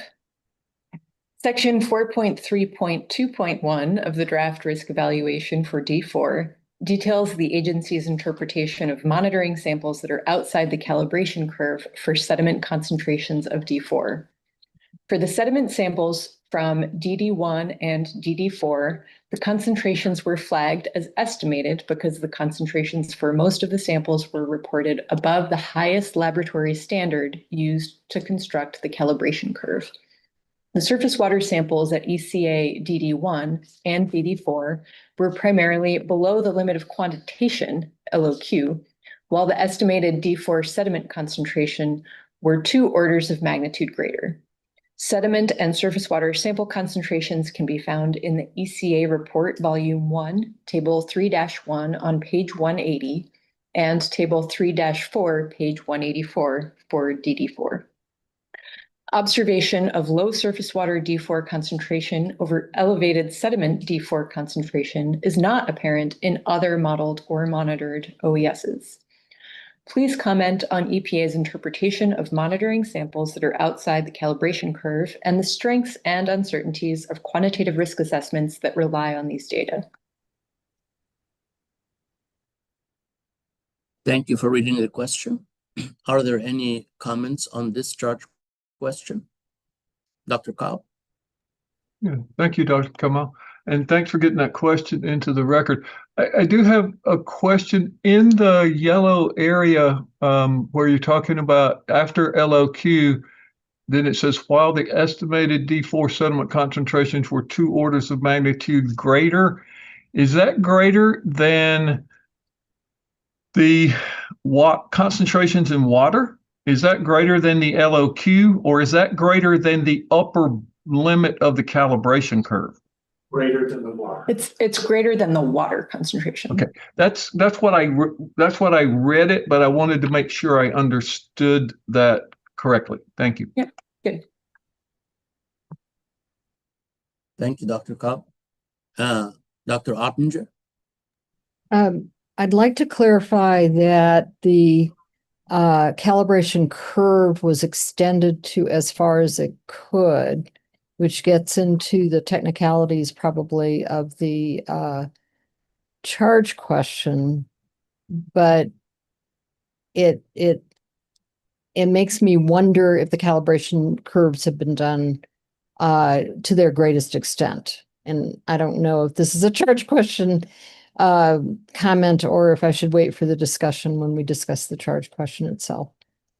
Yeah, if the question is on the charge question itself, if it's clear, then It's okay. Other than that, then we can discuss it when we discuss the charge question. Well, I guess my question is whether or not part of this charge question is on the validity of the calibration curve. I will say we'll be discussing it in more detail tomorrow in the technical presentation. So Okay, hopefully we'll good. be able to address a little bit more of the technical nuance Right. there, and we'll have an opportunity for some clarifying questions there. Where we'll have the lead assessor on this particular part present to speak That'll to be that. really helpful. Thank you. Thank you, Dr. Ottinger. Are there any more questions?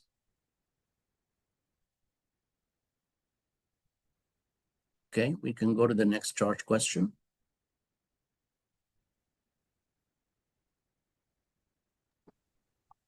This is Susanna Wegner reading charge question 6. For 18 COUs represented by 13 OESs, the extent to which D4 may be released to water is unknown because available release information does not specify the media of release. In the absence of more specific release information, EPA currently has slight confidence in risk estimates related to releases to water for these OESs.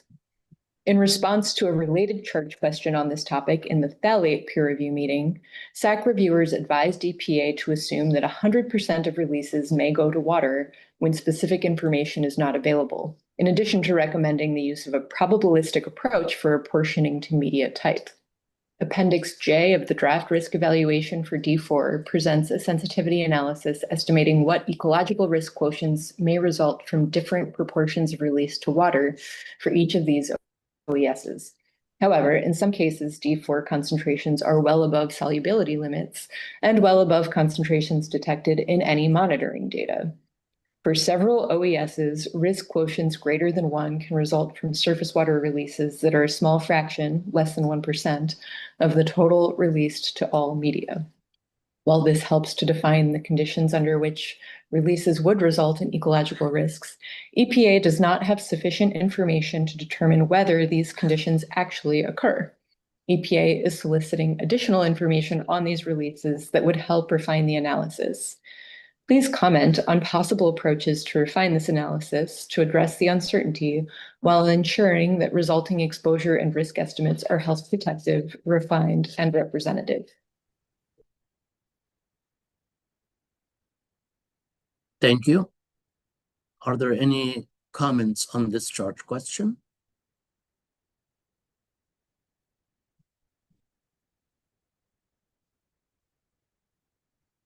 I see Ms. Jenkins. I think in the risk evaluation document, it stated that EPA was had requested additional information to help answer this, and I was just curious if any other information has been submitted or that would help answer this question. I don't know offhand. I think the public comment period is just wrapping up, and so we don't necessarily have everything in hand. So if any public commenters are listening and have information they want to submit really quickly, that's a great time. But I'm not aware yet of the extent to which we've gotten new information on that.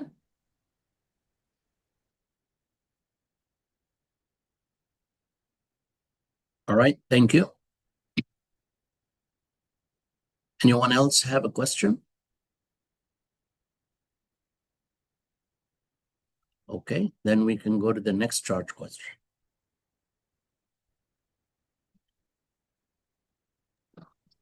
This is Susanna Wegner reading charge question 7.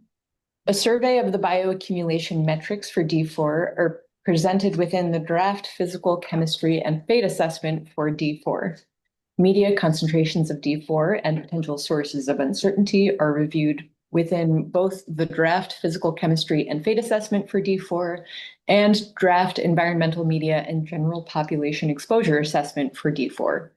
Section 3.6 of the draft physical chemistry and fate assessment for D4 details bioaccumulation potential of D4, while concentrations within aquatic species, terrestrial species, and biotransformation are reviewed within sections 3.1, 4.1, and 5 of the draft environmental exposure assessment for D4, respectively. Question 7A, detailed within the draft physical chemistry and fate assessment for D4, BAF is typically preferred when estimating human exposure to a chemical from fish ingestion because it considers the animal's uptake of the chemical from both the water column and from diet. However, there are considerable uncertainties associated with the field measured BAF values available for D4, e.g., low detection frequency, unpaired fish water field samples. EPA believes that the laboratory measured BCF dataset is more robust. Moreover, D4 intake rates from dietary routes are low because D4 undergoes appreciable biotransformation in the gastrointestinal tract of fishes. For review, see Section 5 of the draft environmental exposure assessment for D4. Please comment on EPA's use of a BCF in lieu of BAF to estimate D4 concentrations in fish tissue and evaluate human exposure through fish ingestion, and the strengths and uncertainties of this approach. Thank you for reading the question. Please, if you have any comments on the chart, on the scope and clarity of this question, raise your hand.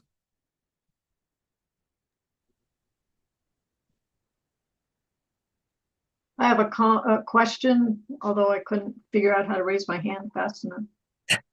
Okay, please go ahead. Yes, at the end, when you're talking about the use of BCF instead of BAF to get fish tissue concentrations, I assume this is for ecological risk assessment as well as the human risk assessment? Yeah, my understanding is that it applies to both. Thank you. Thanks. Dr. Cobb, you have a question? It's a comment more than a question. This is generally the area where we had asked that you look at toxicity of these transformation products that you're saying D4 is transformed, but you're not assessing the transformation product toxicities anywhere in the documents that I can find. If that's somewhere, we'll probably need to talk about it tomorrow. Yeah, we'll look forward to that feedback. Thanks. Thank you, Dr. Cobb. Any other questions?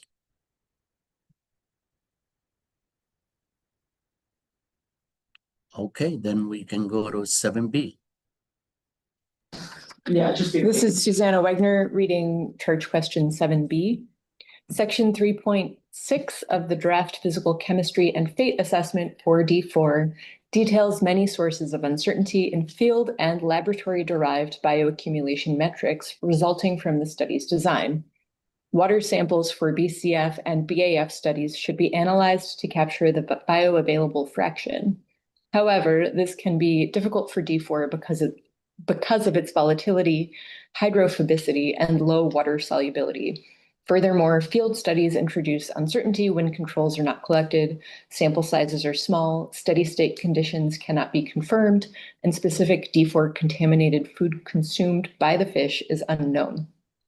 Although field measurements sometimes provide a more representative picture of accumulation dynamics in natural environments when compared to engineered laboratory settings, bioaccumulation metrics can also be skewed if low detection and quantification frequencies in the sample biota are not taken into consideration. Because of the different uncertainties and strengths between laboratory and field studies, bioaccumulation metrics from both were considered in EPA's overall analysis of the bioaccumulation potential of D4.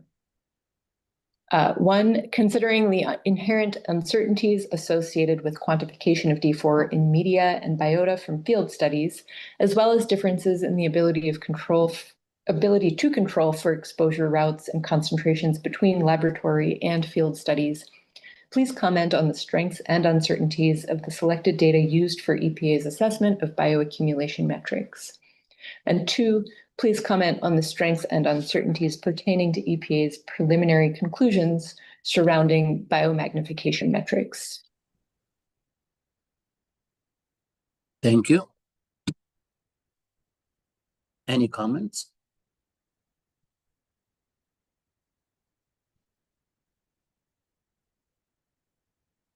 Okay, and by the way, I just wanted to mention that we are now 7B, so there is only, I think, 7C and 8 and 9.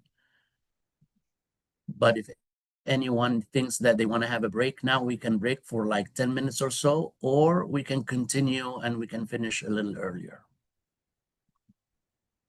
Anyone for having a break now?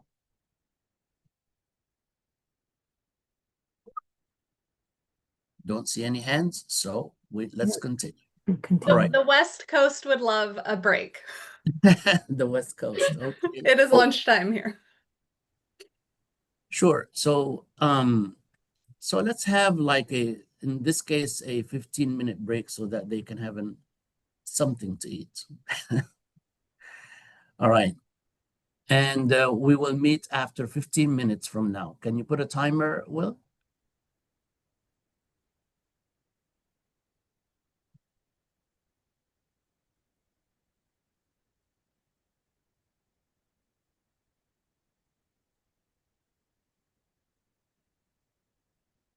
That time should be 3:25 p.m.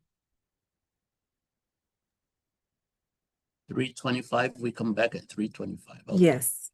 Thank you.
Okay, welcome back, everyone.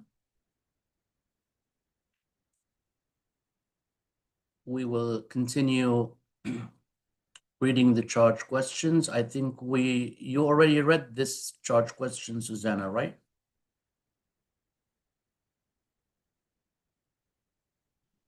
Or we're still going to read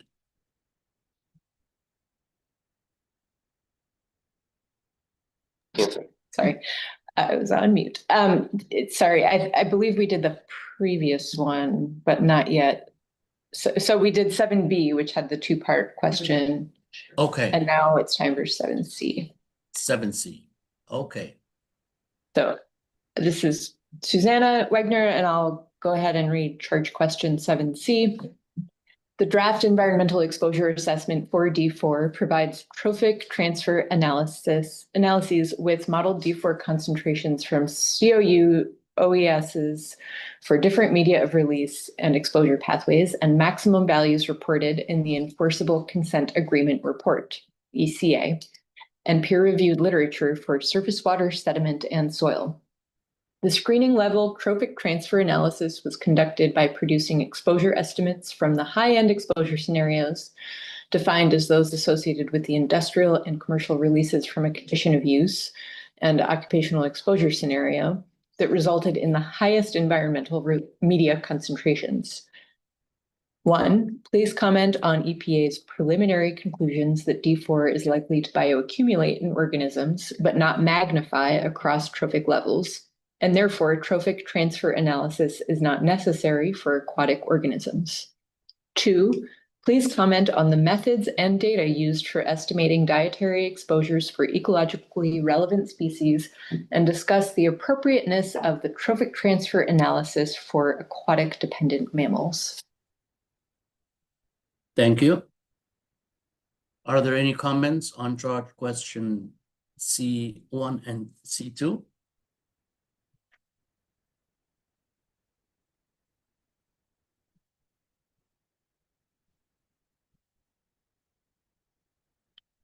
Don't see any hands.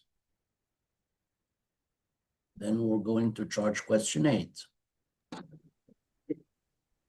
This is Susanna Wegner. I'll read charge question 8. Within the draft environmental media and general population exposure assessment for D4, D4 concentrations in fish tissue are calculated per specific COUs to estimate human exposure to D4 via fish consumption. Calculated D4 concentrations in fish tissue exceed U.S. monitoring data from the ECA by up to 2 orders of magnitude. In addition, the ECA's empirical fish tissue data are at least 3 orders of magnitude above measured concentrations across the available data landscape. As such, EPA believes that the maximum empirical fish tissue concentration from the ECA is an upper bound of D4 concentrations in fish tissue. EPA therefore considered all calculated fish tissue concentrations that exceeded ECA's maximum empirical value as not representative of real-world scenarios.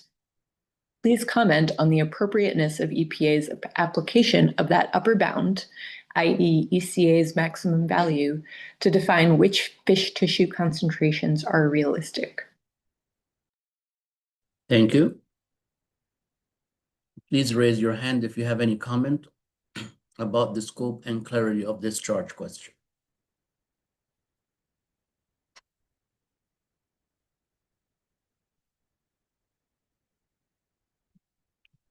Looks like there are no comments. Then we can move to the last charge question. Great.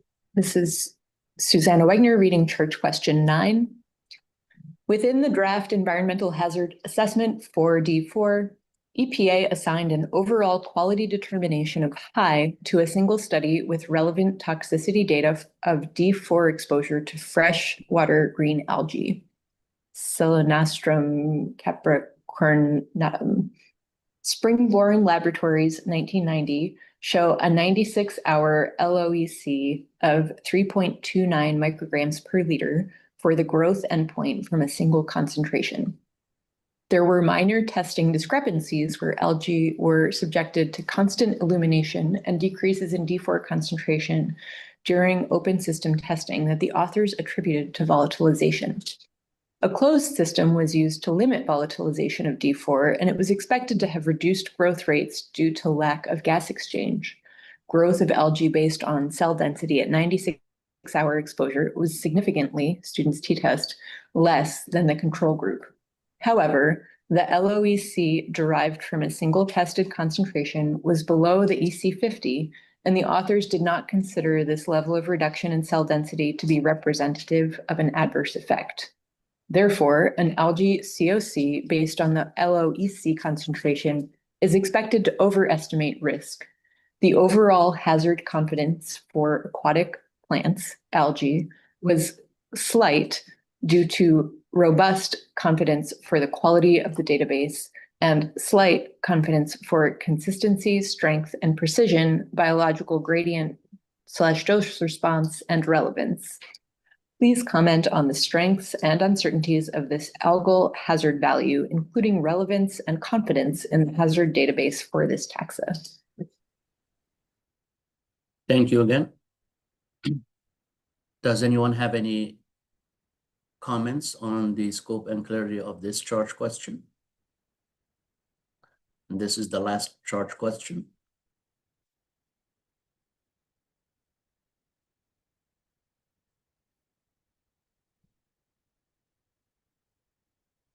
I don't see any hands. Well, maybe we could have waited for the break, but it's okay. Well, we went over all the charge questions, and thank you for your comments on the ones that you have noted, for the charge questions that you have commented on. And I also want to thank the EPA for making their presentation, the background presentation. And I want to thank the public commenters for all their very valuable comments that we heard today. And thank you for the SAC committee and for the ad hoc reviewers. That said, then we will, oh, I see a question coming up. Okay, Dr. Chasen. Thank you. Given the fact that we on the SAC will have to have our written comments in approximately 2 weeks, so would it be possible for you to remind the public presenters that if they're going to provide the kind of detail on their comments that we've requested, they would have to do that really quickly? I'm not sure they realize what the schedule might be, Dr. Kamel. Thank you for bringing that up. And if the public commenters are still with us, so if you can present your additional comments as soon as possible. Thank you. If they're not still with us, is it permissible for you to send them some kind of notification? Sure. Thank you. You're welcome. Okay, Mr. Wright.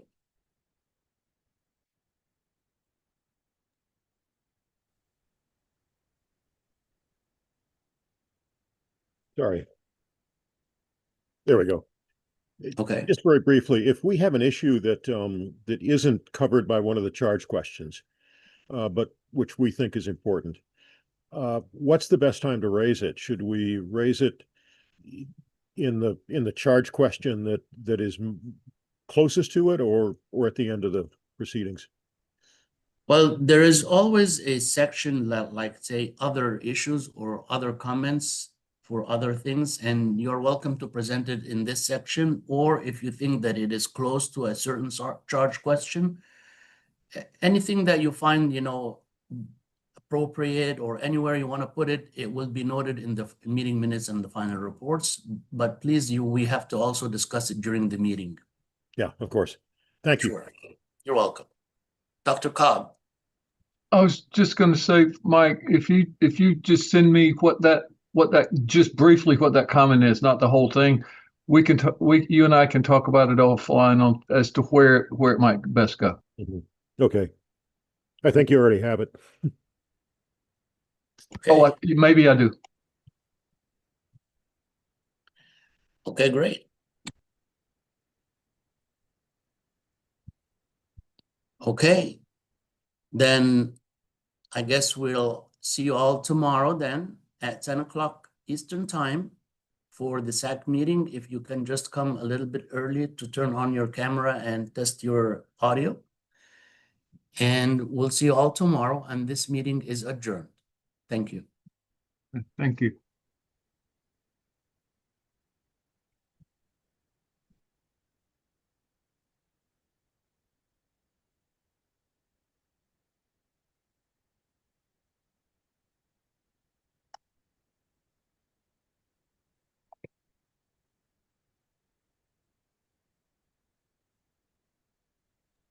All right.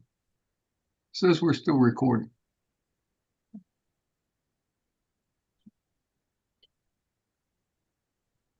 Hey, I think that went pretty well today.